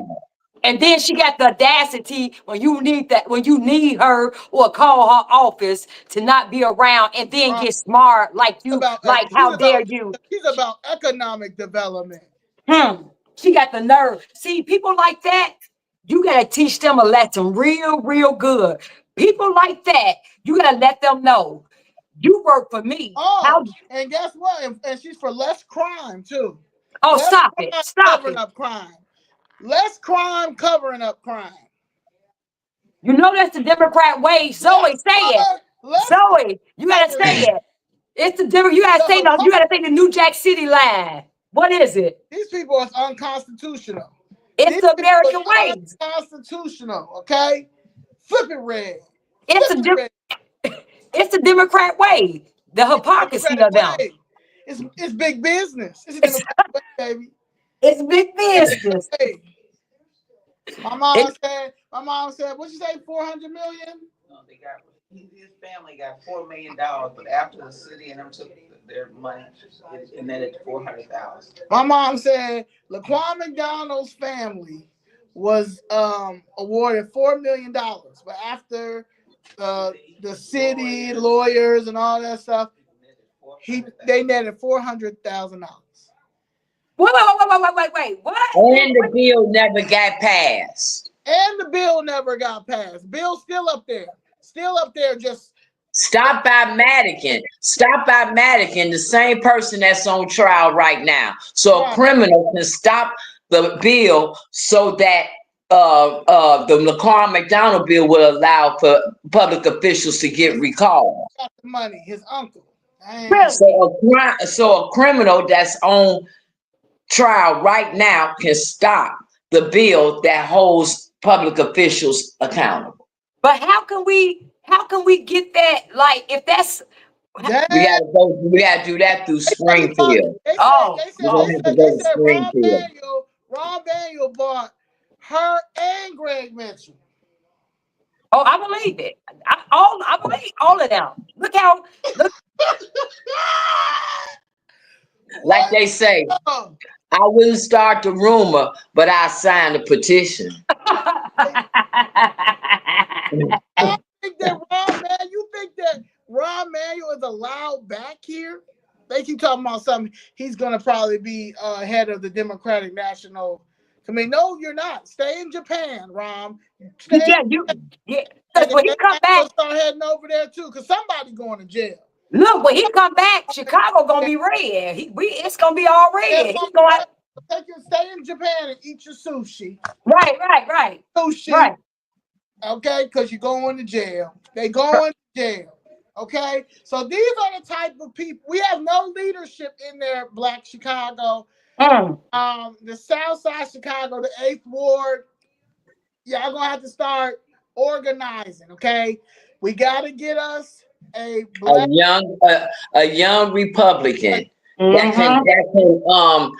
can identify with a younger voting base for that area, so they can counter the stronghold that she has on the seniors in Peels Hill. Yes. And then if you got to start really going to those seniors and maybe knocking on doors and talking to them. Yeah, you You gonna have know? to give them like a little pamphlet. Like, look, ma'am, Michelle Harris sold out Laquan McDonald. You gonna start with that. Yeah. Start with that and say how much he gave. I'm trying to tell you. And talk about their No, if property you say taxes. so. Talk about their property taxes going $73,000. up. See, you gotta talk No, about their now property. that,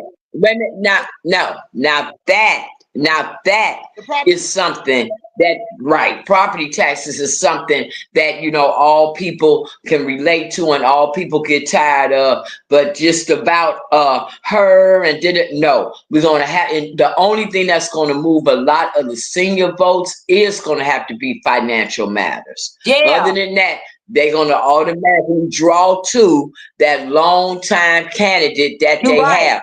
We're gonna have to, I agree, we're gonna have to show the seniors over here and in her area. Look how your taxes been going up. Look Yeah. at them, ma'am. Look at them 5 years ago, and then 4 years ago, 3, 2, 1 to where they are now. Look at how she's voting, ma'am.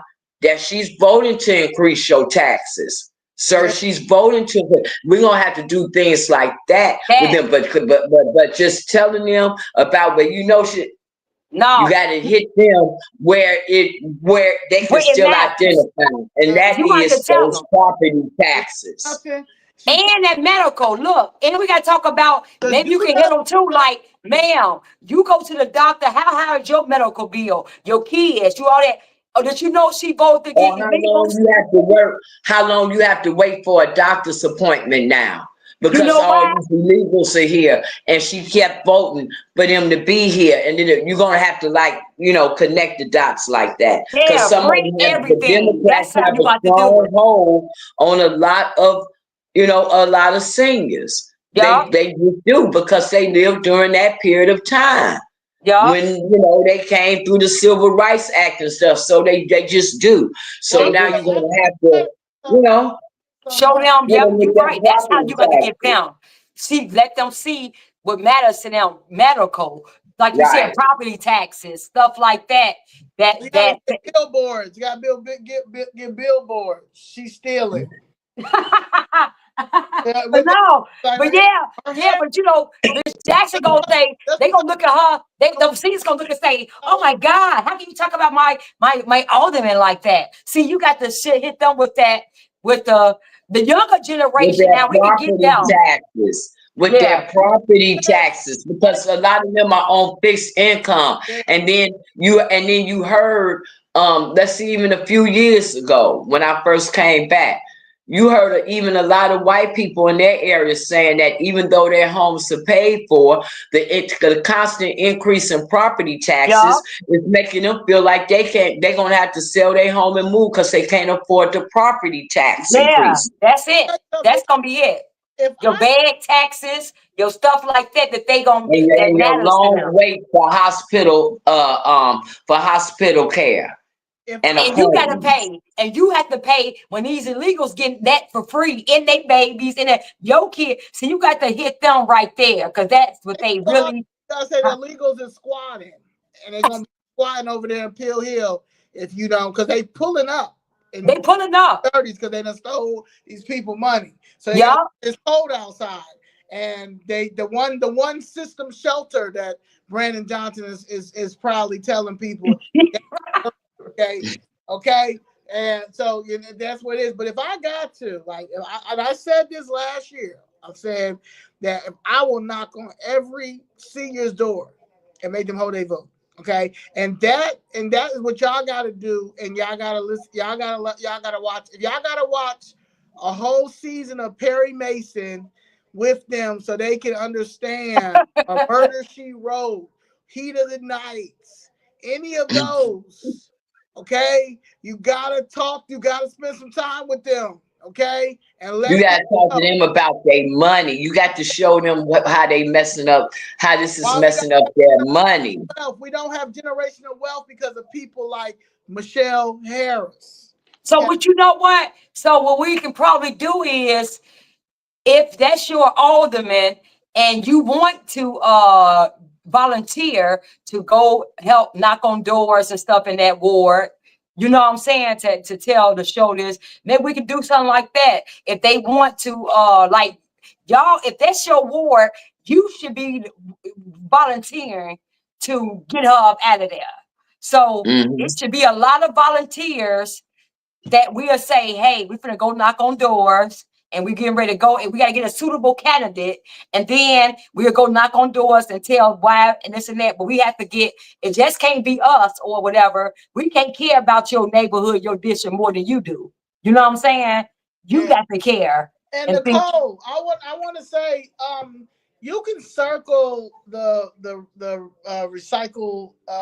recall petitions for Brandon Johnson, but it should have been on the ballot this time. It didn't get on the ballot this time. That's not one. But even if it did get on the ballot, he still wouldn't have been able to be recalled. By the time he's going to be recalled, he's going to be out anyway. He's going to be out anyway. It would be better. The legislation going down to Springfield and forcing them to push that Laquan McDonald Act in is what we need to do. And you don't got to worry about petitioning, no petitions. Right. And push for an audit. See, if we push for an audit. For the audit. Push for the audit. Push for the audit. Because if any financial wrongdoing is found, which we know, how could it not be? Yeah. That would be grounds to have him removed. That would be grounds to force him to resign. Yeah. But the recall method, it takes too long in Illinois. But because of the way that he's governing right now, it's not far-fetched that an audit would deal with it quicker. And that's why they're trying to hurry up and past this budget. You know, the budget don't need to be passed. They don't. And the reason why it's only 17 guarantee yes, because the other ones in there know. They're very smart and know that we coming for them seats. Yeah. Oh yeah. They know we coming for them seats. They know that it's gonna happen. They know that it's gonna happen. They know that it's gonna happen. They know that it's gonna happen. Well, that interview that Bill did today, he said that even though technically it should be done by the end of the year, by December 31st, he said, but it's nowhere in the rules that mandate that it has to be done by the 31st. He said that that's what Brandon Johnson is trying, like a ploy he's trying to do to make everybody think that they have to render a decision right now. He said, but the reality is that they can go a month, maybe 2 months. After and still try to work out the budget. That's what Alderman Bill said today on that interview. Yeah, and they should. They won't get paid, so they scared of. And I'm pretty sure that all these people live beyond their means. That's why they be stealing like this. Yeah, they gotta be living beyond their means. That's why they be stealing like this. So I know that they don't even got a savings account. So that's why I know that that's why they try to push this budget, because they looking about. They need that little kickback. They need their kickback. Christmas coming up. Michelle Harris, why do you think that you are older race, Michelle Harris? Because it's your birthday? Because she an OG. She an OG, and she been selling people out for a long time. Like, what makes you think that you're older race, Michelle Harris? She a puppet. Because of what Danny just said. Because of what Danny just said, because she an OG. She a puppet. She. When you look at people like that, and they've been like you said, with different mayors, and then they do the bare minimum, and they still getting ahead, and still that's some inside puppetness. See, she gonna vote a certain way. That's a puppet. That's a plant. She gonna be there. We got her people. They're the ones who gonna have to get her out.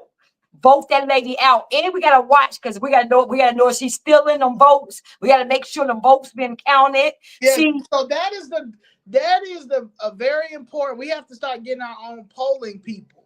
Yeah.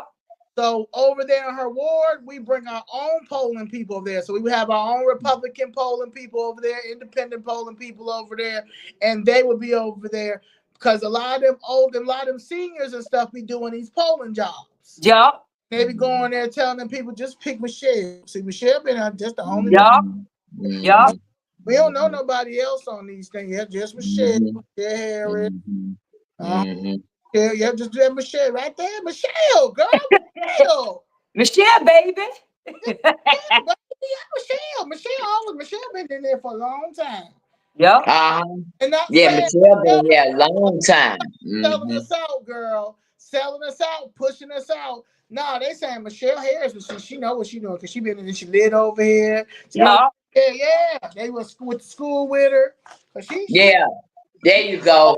There you go. There you go. We went to yeah, school. I went to school with her. I've been known her. Right. It's a lot of that keeps her in office too. yeah. Yeah. So you all, if that's I said Michelle with the cut. Yeah, Michelle with the cut. Mm-hmm. Your hair be fly. She go in there fly. And she be giving us the turkeys and she be having, remember that little holiday party she be having for the 8th Ward? That little Kool-Aid and stuff like that. Then look, that she banned with all y'all money that she's stealing from y'all. Yeah. So that is what we need to do. And this is not just for the 8th Ward. This is for all the wards. Okay? All the wards. For all the wards. But this is the time to do it. We are going to do it. Michelle Harris is corrupt as hell. And she been corrupt. She dirty as hell. To see that, to know that video, seen that video, and didn't say nothing about it. Greg Mitchell too. I ain't got nothing. Please don't say nothing to me. Y'all gotta say nothing to me. I promise you, because that's some corrupt, dirty, black on black crime, and that is why we can never get to where we need to go because of people like these people. Like she doing black on black crime with the Regal. Crime. With Regal guy. He's a black guy. Think about how much money. Hold on for a minute, Zone. Think about how much money he can make, and then look at the jobs he can bring in that neighborhood if he was able to open that Regal theater. So that's the she don't care because if she ain't getting no money, it ain't. But my thing is though, she don't even like it's the Regal Theater. The fact that you've been living over there for over 40 all them years. That's the point that I'm making. All them years, and you don't want to see a black man open up the Regal Theater. That's what I'm saying. That's it. Vote her out. That's it. They can vote her out right now. Vote her out.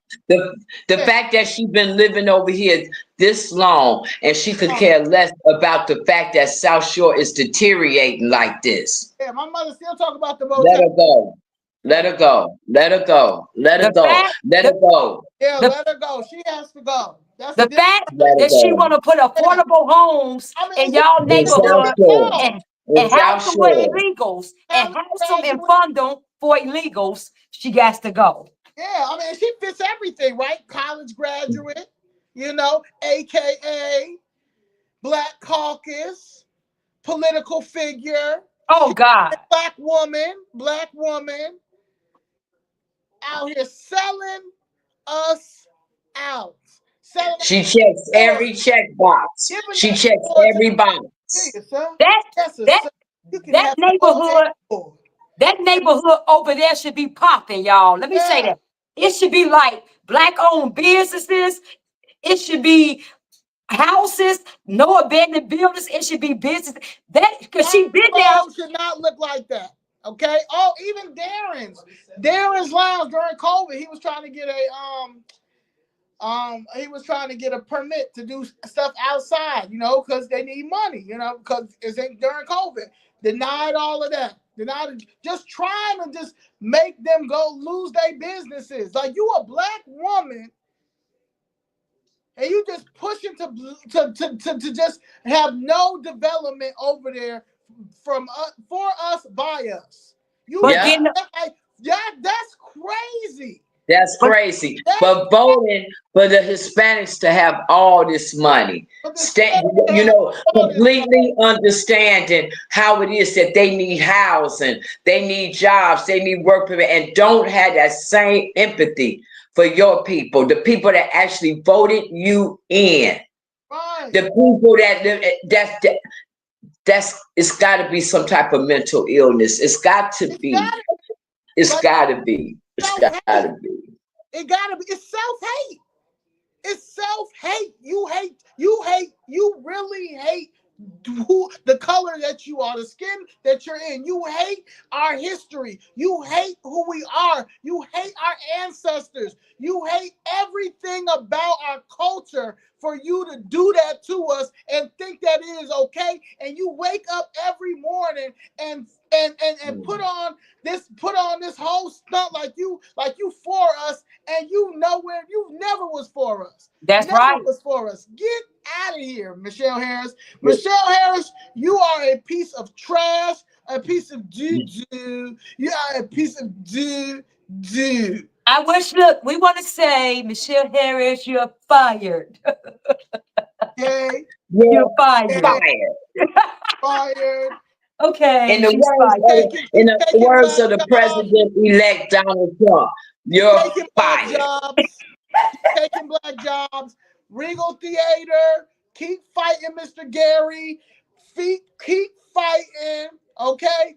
And if you could do it, then take that over to the federal building. But man, keep fighting, because we're not going to lose Regal Theater to the affordable housing scam for some money. For some white developers to make that money. Because you hate yourself. Mm-hmm. Okay? I'm tired. I'm tired of seeing our businesses just go out of business for y'all financial gain. Get out of here, man.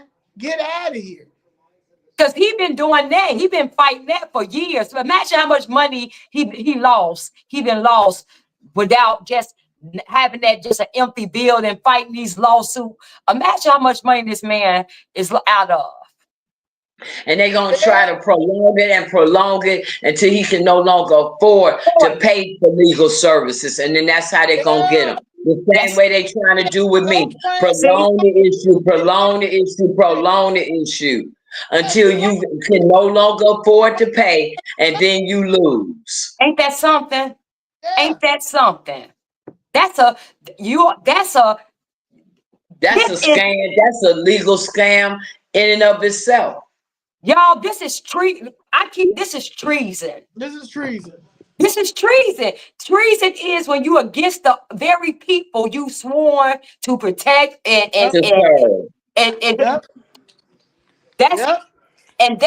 that's what the whole Democrat Party, their whole policies is anti-American. It's not about you.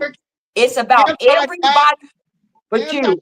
Black on black crime. And they do it so good. They make sure the Democratic parties have learned how to keep all these black house puppets and Negroes in these positions to make it act like it's no racism, it's no prejudice. How can you say something like this when this is worse than racism? That's worse. This is worse than prejudice.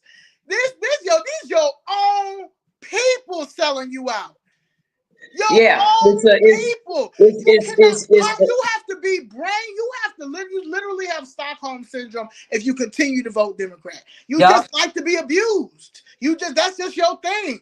Like you like to be abused. You like your ass beat. And this is like what that's you get it, that turns you on. It's like them inflicting intentional economic genocide on the black community by way of the black alderman. It's economic genocide. It's intentional. It's intentional. It's you all look at of the economic genocide. Yeah. What they're doing to me down with my property and with my aldermen and those aldermen having full knowledge of what they're doing. And the fact that they won't do anything to make them stop, they want to keep on with the we try. No, you're not trying, because you caught these people. You caught these people. Mm-hmm. You sat in the meeting with them and you know that these people are illegally squatting in here. You know that the public administration division is illegally in this probate case. You know they committed fraud and perjury on the documents. You know that because you went into a meeting with them. and showed them the fraudulent documents. And they said that, yes, that was them. And you knew it was them. And the fact that you won't make them stop, the fact that the only thing you got for me is, well, we tried, I tried, I tried. No, I see clear now. It's intentional infliction of economic genocide. They are trying to push me into financial ruin. Yes. They didn't want me to make that property tax payment. They want me to get evicted. Yes, they do. I don't care how they grin in my face. I don't care how they done fronted like they tried to help me. No. You cannot tell me if they really were looking for Kwame Raoul. Oh, that's right. Oh, my God. Find him. They are public officials. They know what they need to do to bring him out the dark. They know what they need to do to resolve this matter. They don't want to. And that go for the black ones, white ones, Hispanic ones, and the 2 Asians that's down there. Every last one of them. As far as I'm concerned, all of them are guilty of obstruction of justice because they know. It would be different if they didn't know, but they know because it's been too many of them that have seen the documents. Jason Leigh told me the other day that the mayor had the documents on his desk. They know they are intentionally not solving the case. Part of it out of retaliation against me, and part of it is because of the rippling effect that it's going to have with black property owners property being stolen. That is so true. Every last one of them. That is so true. It's going to start a ripple effect. That's it. That's it. Somebody want me to drop the link, so I'm trying to find the link. Okay, John. But you know what? Why you blacked out? Yeah. I'm trying to find the link. But like we said, think about, you all look at your neighborhood. Think about your black people. I'm talking to black people because this is the black woman. Think about your neighborhood. Think about the businesses in the house. Think about that. When you don't own nothing in your neighborhood, like businesses, you go, look, they say we love fried chicken. Let's just say that. They say you love. Why isn't it that you have a black person who owns a fried chicken place in your community?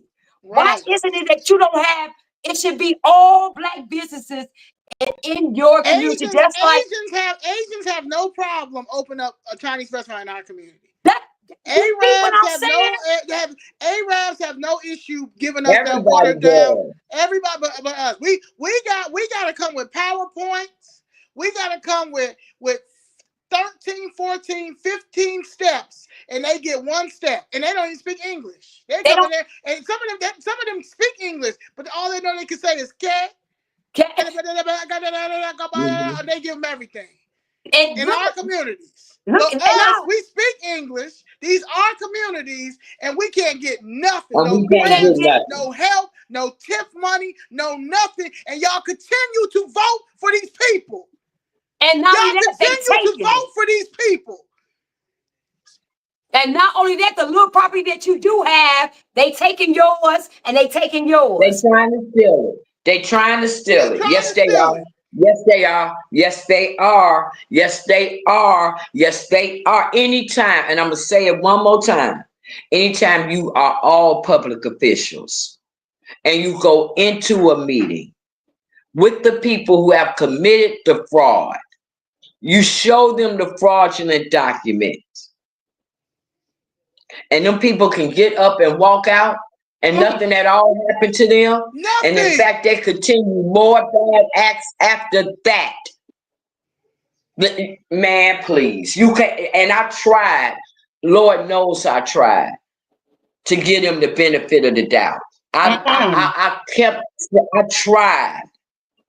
I tried to give them the benefit of the doubt, especially the Alderwoman. You did.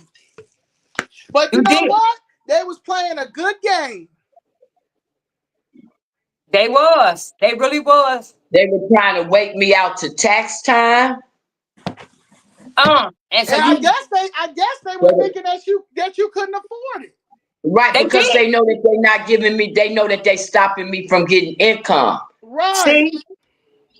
So they thought that they was gonna just tax you out, huh? With the tax, ain't that That's something? how they was gonna get me. But That's how look, they was y'all. gonna get me. But look, y'all. But look at the slap in the face. Look at how they taking black people property. And look, and they got the nerve. This is how stupid they think you are. But got the nerve to go on TV. Come on TV. And say, look, and talk about how excited and how happy they were to get illegals that had only been here 2 years. Yeah. About 4 or 5 of them made them first-time homeowners. And Yeah. they went, What link are you talking about? and That's the only link that we have. That's the link. And they talked about how excited they was, how proud they was of the organizations for helping them. They first-time homeowners, all while taking black people homes. And illegals get homes, and they only been here 2 years. And when I tell you in the 18 months or more that I've been coming to City Hall and we're down there all the time, I am telling you, I have never seen a black alderman stand up on City Hall floor and petition for black people's money. I've never heard a black alderman stand on that floor and stress economic development for black people. Matter of fact, the only time they would open their mouth and halfway do it would be them saying black and brown. But we all know that was because they was helping the Latinos and the Hispanics get money for immigration. Once we start complaining, once I start saying, stop saying black and brown, stop. Stop. Yep. Then they stopped saying black and brown. Now they don't talk about race statistics anymore because if they can't use us, then they don't have anything. That's right. And never ever have they stood on that floor and petitioned for black people's property, for better education, for nothing for us. Nothing for us. Nothing for us. Nothing. I know that for a fact because I'm down there. Yes, black They and do brown. not petition You're right, for Maya. nothing Loyal for us. fan. Black and brown means brown. Right. There Yeah. is Black no and brown means brown. All while advocating for illegals to get free everything, to get them everything. Black They and will stand brown up for means them. brown. They will stand up for them. You will see them black people standing up for them. Yes, get them When that black money. people stand up for them Hispanics. Yes, they do. Yep. Yes, they And will. All the way to but the crazy, them Hispanics know that. That's why they all the way act to the tune. They stand up for them all the way to the tune of being $1 billion in debt. How about that part? Yes, that he still has 17 votes, and I probably have. How many black people are on that? The 17. You got it. Let's see. Is it gonna let me? No, you probably ain't, because it's on your phone. It's probably won't. She can't probably do it on her phone. Hold on. I got it. You got it. Okay, I'm.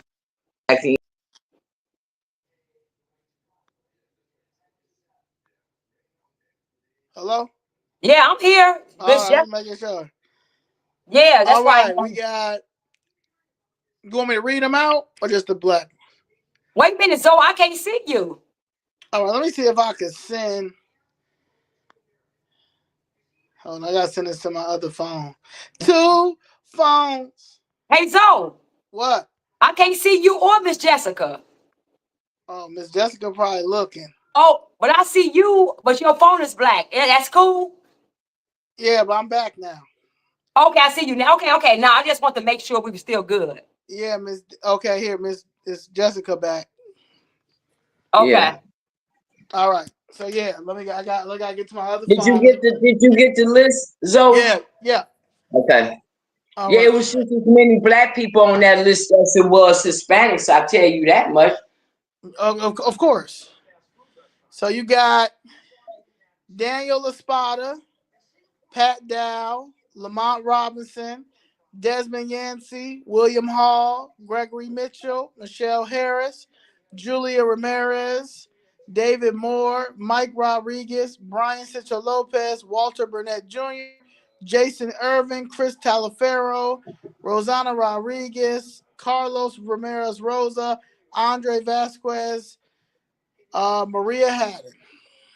Oh, look at all them black. Those were the people that was going to vote to pass the budget today. To raise your taxes with the property, with the bag taxes, with the streaming taxes, all that. Yes. All look at all them black names. But majority of those people on there, more detail. Majority of those people on there, though, he's bribed. Yep. He's given the he gave the alderman I hate, slow ass Moore.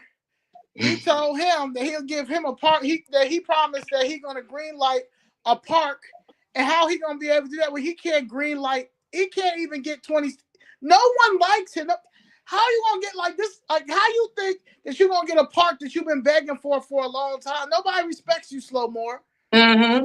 And no one respects him. The same way that Alderman Moore sat there and planned with Cedric Giles and Bill Laurie a seminar on probate and wills. While he's sitting in there listening to me talk about probate over and over again. Right. And they doing that behind my back while they were supposed to be trying to get them to settle my issue and messed up my case. At the same time, David Moore, Cedric Giles, and Bill Laurie were planning a probate seminar. How about that? That's how. That's how. That's how. Yep, you're right. All right, Queen, we got you. Was somebody talking about coming on, Zoe? Did somebody try to get the link? I think she does want it. You want her to get on here? Was he trying to get on? I thought somebody. But she's in Houston. Huh? She's in Houston. Oh, they not from me, so they okay. So yeah, so we got you, Queenie. So yeah, so basically, in conclusion, does anybody got questions? Mm-hmm. Does anybody have any questions? Okay, because y'all got some good stuff. Hey, y'all, like and share. Look, like you all, share. Make sure you like and share because we need this. Make sure you all like, share, and subscribe because we're going to be doing this and Zoe be putting out the information. But we need this to be going viral because we need these aldermen. Listen to what we're saying. We need these aldermen to see it. And we need them to understand that they're going to be held accountable. Okay, we're gonna let Queenie in. Okay. So we need y'all. She's a Chicago. She just moved to Houston. Okay. Who is our alderman? Does she know? No. Well, she's in Houston. She's from Houston, but she just been living in Chicago since 2018. I just don't know how this works. You know, I don't know.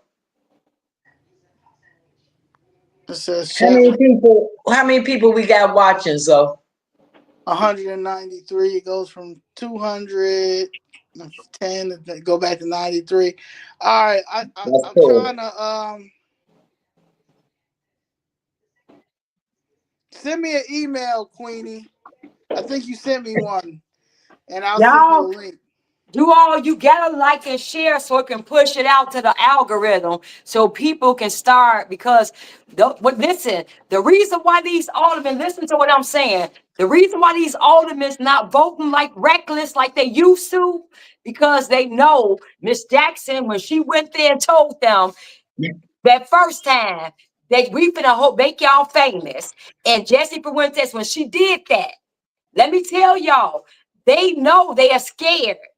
And they know that, I know that they finna put me up out here. So please, y'all, like and share because they gonna understand. It's a clear message to them. It's a clear message. If you do this reckless stuff, this reckless voting and doing what you're doing like you normally do, your people gonna know what's going on. And you're going to be famous, whether good or bad. So this is holding them accountable. That's why they didn't get all, because they really would have probably got a whole lot more votes if it wasn't for Right, we Miss weren't Jackson putting that been telling pressure them. on them. Yup. They would have voted. They would have did it because they've been doing it. But they know now the spotlight is on them. So we got to Right. keep that spotlight on them until we can get them out of office. We got to keep it where they not just going to be voting and recklessly doing stuff that's going to hurt us. We got to hold them accountable until they get out of office, until we can get them out of office. I agree. Yes. I agree. Yeah. Is she coming on, Zoe? Yeah, I told her to send me a Because if not, we can go ahead and wrap it up. Because didn't nobody have any more questions? Yeah, somebody had a question. I just couldn't. Oh, okay. Oh yeah, someone asked, are we worried about, being them retaliating for us doing these type of things? First of all, this is all truth. Number two is this is the problem in our community. We continue to vote blindly and people do not give the information. Right. Like these are people who hold government positions, right? These are the people who, like Ms. Jessica says all the time, this is the legislative body in there. Okay, this is the legislative body. Them 50 aldermen. Okay, they hold a very, very, very, very, very important position and in our lives. Okay, and that's real. Yeah, but they do directly affects us. They should be a better public servant. They should have never picked this job. She's been in there since she's been in there since 2007. Ma'am, you have done nothing but collected money. The Laquan McDonald thing alone, she should have been able to come back in there. Just like Rom knew that if he ran again, he wasn't going to win. It should have been the same for aldermen who saw that video and took that money, including Greg Mitchell, her, and whoever the other two aldermen was.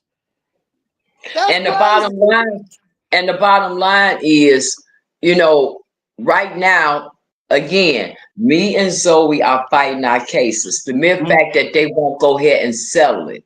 And are participating in the wrongdoing and the abuse of it. That's them retaliating right there. Be crystal clear about that.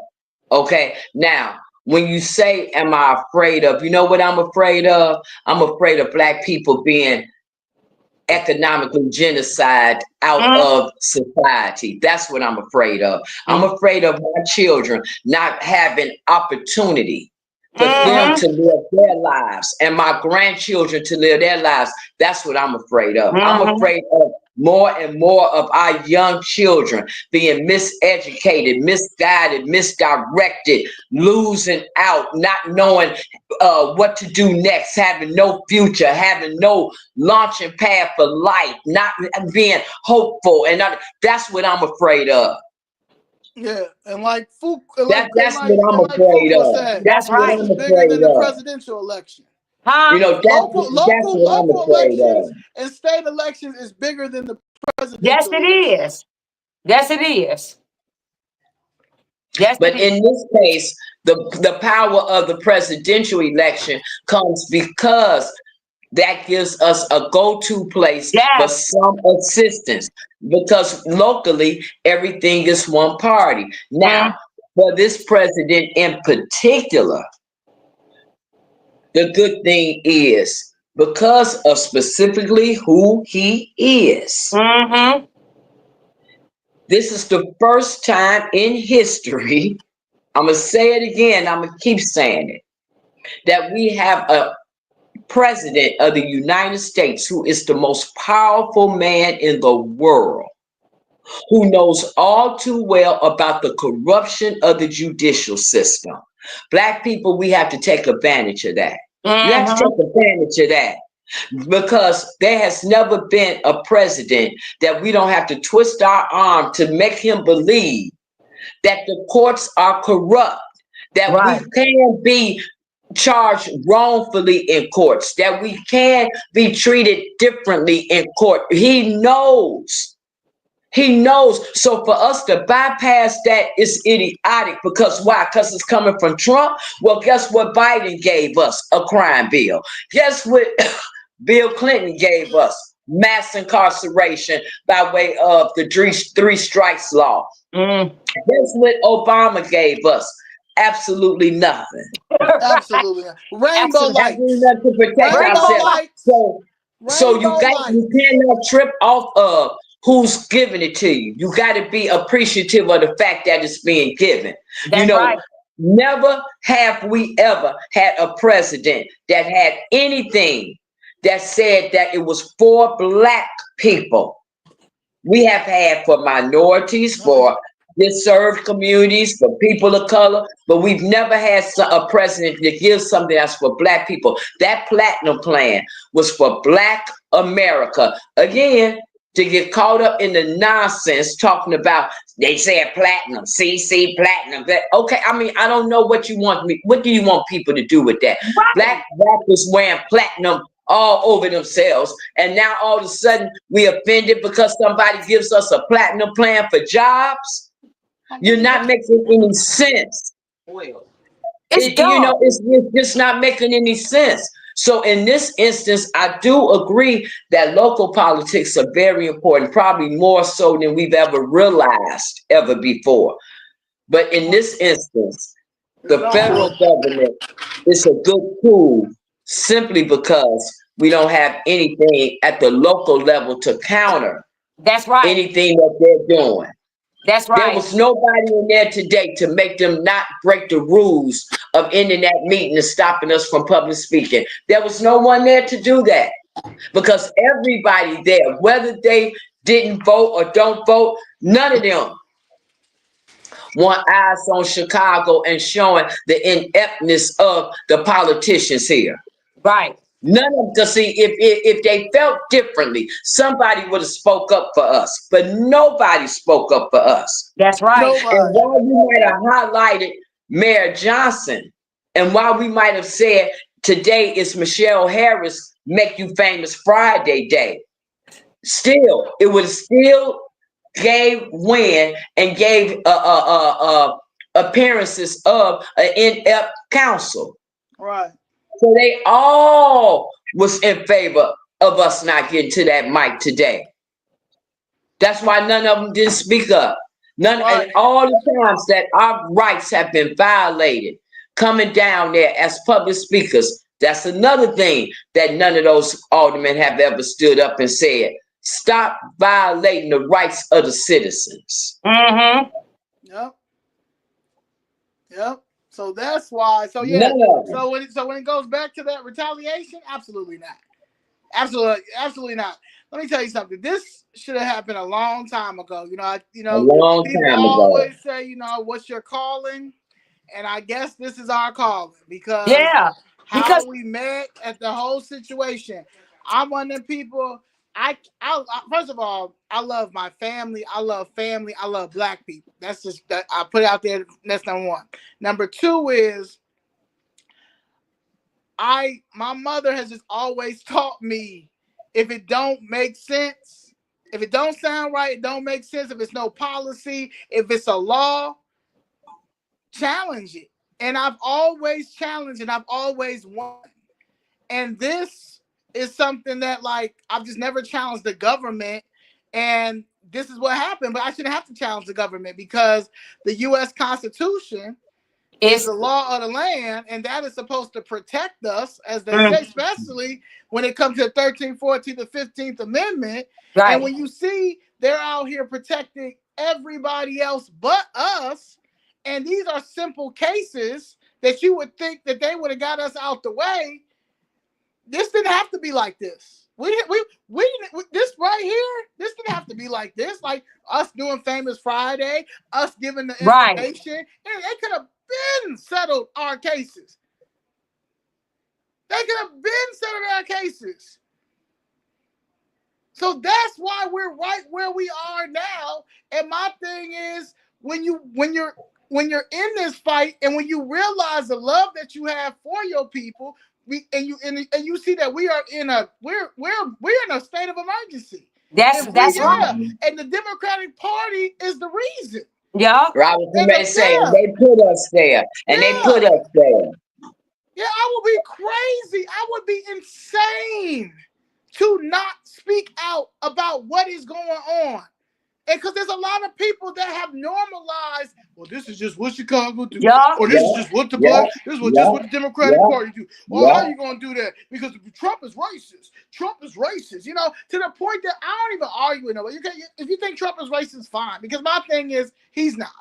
Okay, but I'm not gonna say I know what racist is. I know I've been around. I know what racism is. Okay, I know what I know what racist actions are. I know, and a lot of y'all get people who have certain situations, like even with the housing situation, where they talk about he wouldn't rent to people back in the day. He wouldn't rent to black people back in the day. Section 8. Okay, I'm also not going to rent to people. I'm Section 8 when I'm in luxury thing. It's called preference. Sometimes preference is not racism, and that's the problem. And that's the issue that the Democratic Party will continue to push because they make money off of oppression. They've been making money off of oppression. And it's $1 trillion business, especially when it comes to the black man. Yeah. And it's just tired. Well, anybody else's oppression is not long lasting enough to make money off of it. Yeah. See, all the other countries, you know, their government is going to step in because if their people are over here, the United States government have to handle them with care. They have to handle them a certain way, or they got to answer to those other countries. So whatever oppression that another group is suffering, it's not going to be long, not over here. But by black people only having America and only having the federal government, they just can go on and on and on with our oppression, and they do. And they do. How you doing, sister? Hello. I'm good. How you guys doing? We Hello. doing good. That's good. And I just want to commend you guys. Y'all are doing an awesome job. I saw everything that went down today, and I couldn't get it to pass it to Trump fast enough. I'm like, let me get this to him, because when I heard them in there cursing, and I think I heard somebody said F MAGA, MAGA. And I'm like, oh, really? Oh, really? Okay. But no, I haven't, I didn't live in Chicago, but I was there in Chicago fighting against the injustice of the law. So when Trump ran for president in 2016, I I voted for him. This was my third time voting for him. So no, he's not prejudiced. This man have helped too many of us for him to be prejudiced, and allowed too many of us to live in his hotels for him to be prejudiced. But it's a lot of things that you guys are saying that is so on point. But I want y'all to know there is some hidden parties that's behind the scene that's not going to show their face. They're making sure that Brandon Johnson do the things that he's doing. He's getting the backing. He's definitely getting the backing. I believe. But I whatever you guys need, whatever y'all need from me, and it's other people that's on other platforms, we're doing what we can, because we know how injustice law is, how these people are operating, and what they're doing on the level that they're doing it on. Can we only imagine if they're able to get away with some of the things that they're really trying to get away with, and the financial backing that they have? And I don't know if you guys heard that or not, but George Soros, he plays a very integral part, very, very integral part financially, and making sure that these people get the finances that they need, so that they can continue doing what they're doing, because they have an agenda that they're trying to push, and they want us to be um, behind the scene. And Zoe, I heard you say something about, I think you was in Atlanta when COVID was going on. I was out there fighting at that time, and they wasn't allowing people out. They was, telling people that they had to stay in, and but I was able to talk to several people to see, for them to understand and know how unjust this law has been and what these people were doing.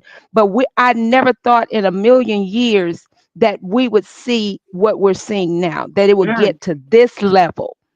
And so, can y'all imagine the amount of people that you guys have in your city that we have here in Houston? Mm. Mm. Yeah. It's Mm-hmm. ridiculous. It's so but it's not like our governor is not here fighting with us. But if we had kept all these people here in Houston or in Texas, period, we would be, I mean, devastated. So Right. we had to disperse them somewhere. We had No, to we're get them out of sanctuary here. cities. We Yeah, Yeah, we're we sanctuary. understand. Yeah, what Greg Abbott did, what even What- though they tried to say, we we have to fund none of this. Okay, exactly. the border should have never been open. It shouldn't Mhm. have Okay, never. it should have never been open, and that's just what it is. People could blame Abbott. People blame. I don't even rock with DeSantis, but people blame DeSantis. No, I would have did the exact same thing. Yup. Matter of fact, they would have been pulled up and right in front of Pennsylvania Avenue, Yes. Pennsylvania Avenue, and Kamala Harris, wherever the vice president stay at in D.C. Yup. They would. Droves and droves of buses would have been there. I would have sent them with a little sandwich and an apple, and they would have been, yeah. And that's where I was, yeah. Yup. Absolutely, there's nothing wrong with what he did. Yup. And every time they try to blame it on him or DeSantis, I go off. Me No, And too. he's absolutely, yeah. actually in court right now, and we, we've shared with him. We told him we're with you, because we're not, those days are over. For the people to sit here and think that we're going back, when they sitting here talking about Trump gonna take us back. No, we've gone back when we Right. watched Joe Biden do all of this crap that he's doing right now. And Right. Mhm. I have, nobody has been able to answer this question for me. How is it that this man could not pursue in running as president? They pulled him out. They said he wasn't capable of running. But since she lost, he's still capable of running around the country and giving Right. money away. I He don't just gave a understand that. $50 billion loan to Ukraine. Right.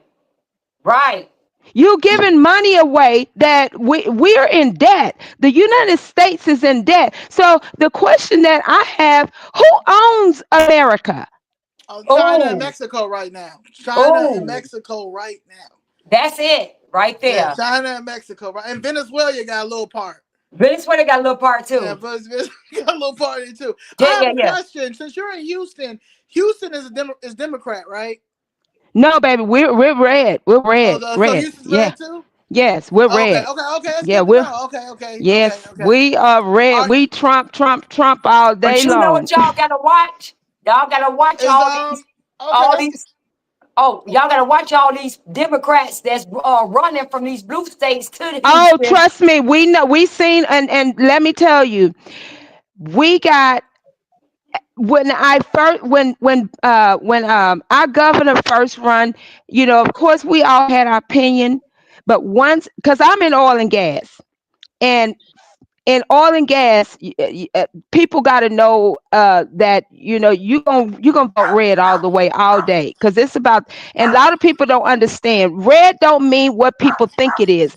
The Republican Party is about making money. They're oh, okay. Mm-hmm. not So about racist. us sitting on our butt and somebody just giving us something, and Right, we got right. to get out and make it happen. Now, if you're Mm-hmm. not about trying to make it happen, then this is not the party for you. This is not where Right. you need to be. But I am, if we don't see what's happening, I think we're going to be so far behind. We're Yeah. not going to understand what happened. And the ultimate goal is to get our men locked, our men up, get our men locked up. When they are locked up, this is the Democratic Party. This is what they've been doing ever since I've known them. They lock our men up. What we're seeing right now, us on these lives, this is what we're going to start seeing. And we're not going to have men to back us because Mm-hmm. they're going to be incarcerated. Mm-hmm. Especially the black man. The black man. That's Yes, the black, but now we're seeing they don't care. Any man, they don't care. When they came Right. for President Trump, I said these people don't care. there. Yeah. Yeah. You're They don't absolutely have a right. heart.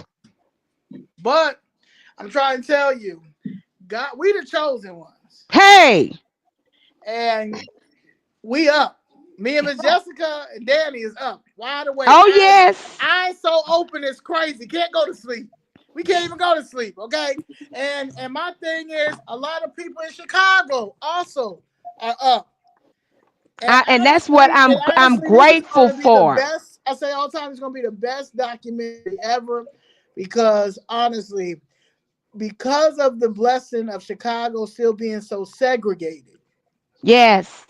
that honestly saved this election. Mm-hmm. It's because honestly, that's really honestly, yeah, Chicago. We were they on Chicago pushed back. Chicago wasn't going. Mm-hmm. Chicago wasn't going.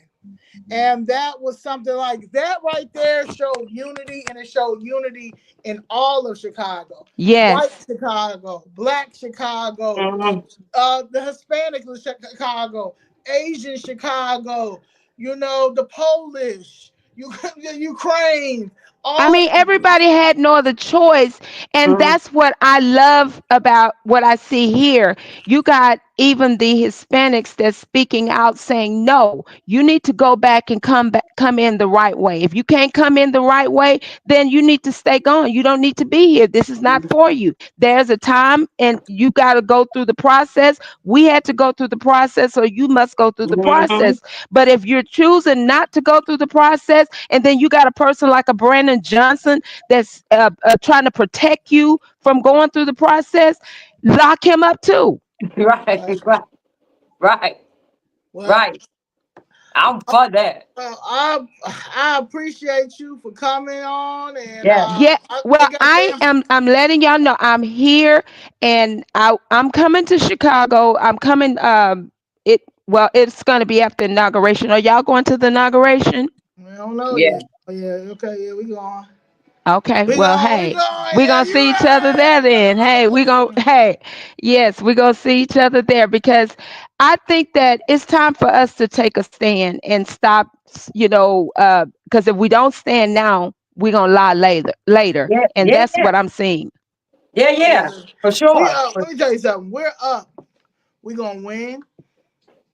And the ones, Ms. Jackson says it the best.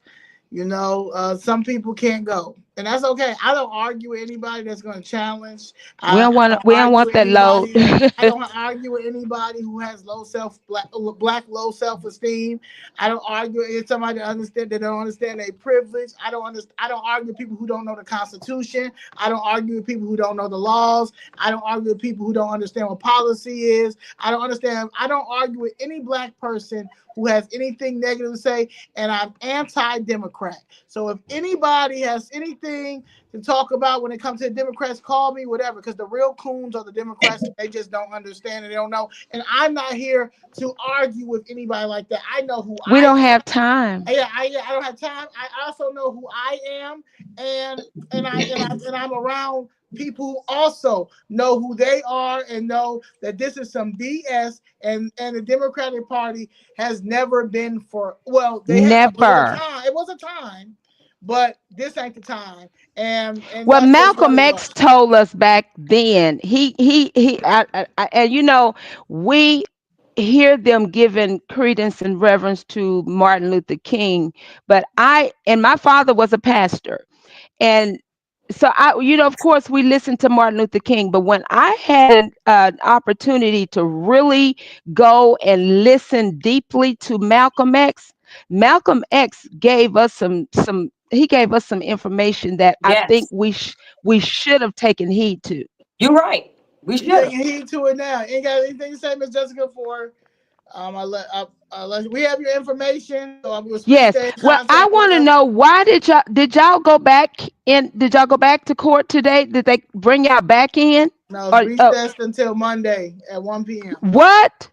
Yeah. So he think people got money like that they just Right. can keep coming back and forth down there, and I Taking mean for the taking off oh my work, God. taking off work, missing days, pays. You're right. Because he getting paid and he work. It Right. was another guy, it was a black guy. He was talking to, I think it was Fox. And he went hard. I don't know who he is, but he was talking to Fox, and he said that this is very uh he said that that place should have been covered and should be covered every time that they having something down there with black people, because they don't understand what's happening right before their eyes, and if somebody don't make them aware, then this man is going to get away with a lot of things that he's been getting away with. And I can assure you guys, based upon the things that I know, those black churches out there, Mm-hmm. Mm-hmm. Yeah, yeah, they are. they they play a major part. I know. We know. Yup. Yup. Miss Jessica, got anything to say? Like I say, but yeah, we will keep in contact with you. Thank you Okay. very much for being on the platform. Thank you guys. Thank Nice you. meeting you. Nice Same Thank meeting you. here. you. Yeah, Thank thank you. you. And Miss Jackson, that smile, God got something waiting for you. Just keep smiling. Yeah, yeah. I'm a be patient. Patience is a virtue. It's a virtue, but hey, it's on the way. Both of you guys, y'all, I promise y'all, it just looks like it's taken a long time, but it's just a test to see if you're going to be able to withstand with what's going to happen on the other side. And what's going to happen on the other side, I can assure you, when Trump get through, yeah, oh my God, these people ain't seen what's going to happen to them. Yeah. Appreciate you. Love you, sis. Okay, love you, baby. Love Love you you. Thank Love guys. you. you. Bye Thank Bye you for bye. bye. coming on. Okay. Well, I think we did a pretty good job in We making did. We did. Michelle What? Harris What? What? What? famous Mm-hmm. and What? holding her to the rule book that nobody ever uses. Yeah. But That she don't know I think we exists. did. I think we did pretty good. And Yeah.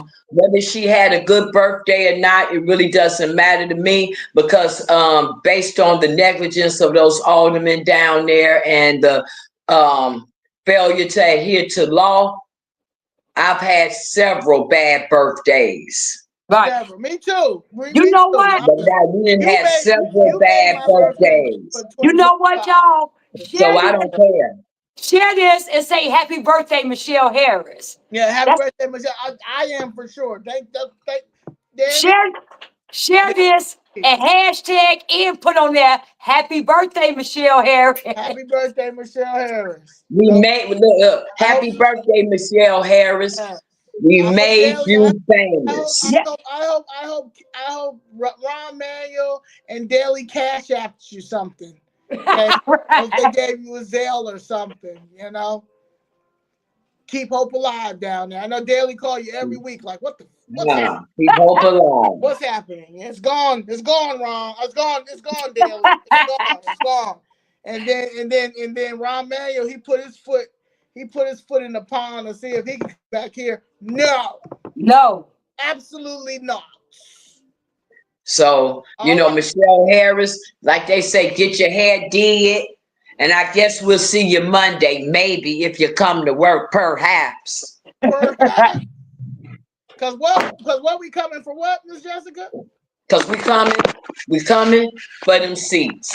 That's what we Yes. want to do. And if we had any doubt that we should have any type of mercy on any of them, if we had any doubt that any of them should be given more consideration than the other. Today they prove, no, they don't. No, they don't. No, they don't. We need to, and one thing, let me say this real fast. This thing of saying that we don't understand, yes, we do. It's not about a lack of understanding, it's a lack of courage. Yes.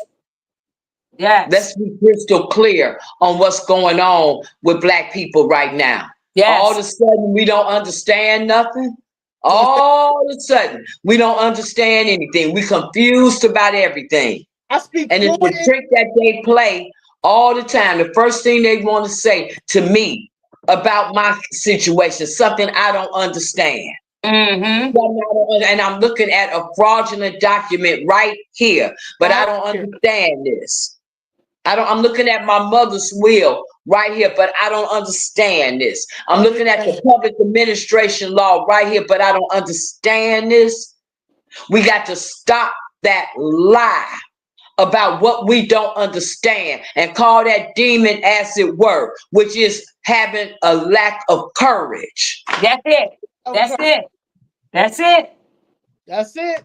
That's that piece, y'all. That's that piece. That's that piece, y'all. Thank y'all very much for tuning in. Oh, we almost made it to 3 hours. We were under 3 hours, 2 minutes, 2 hours and 45 minutes. Thank you so much. And we will see next week who is the next alderman on Famous Friday. I love you, Danny. I love you, Jackson. I love you guys. Later. Love you guys. See you. Bye-bye. Bye. See y'all later. Good night. Good night. Bye-bye.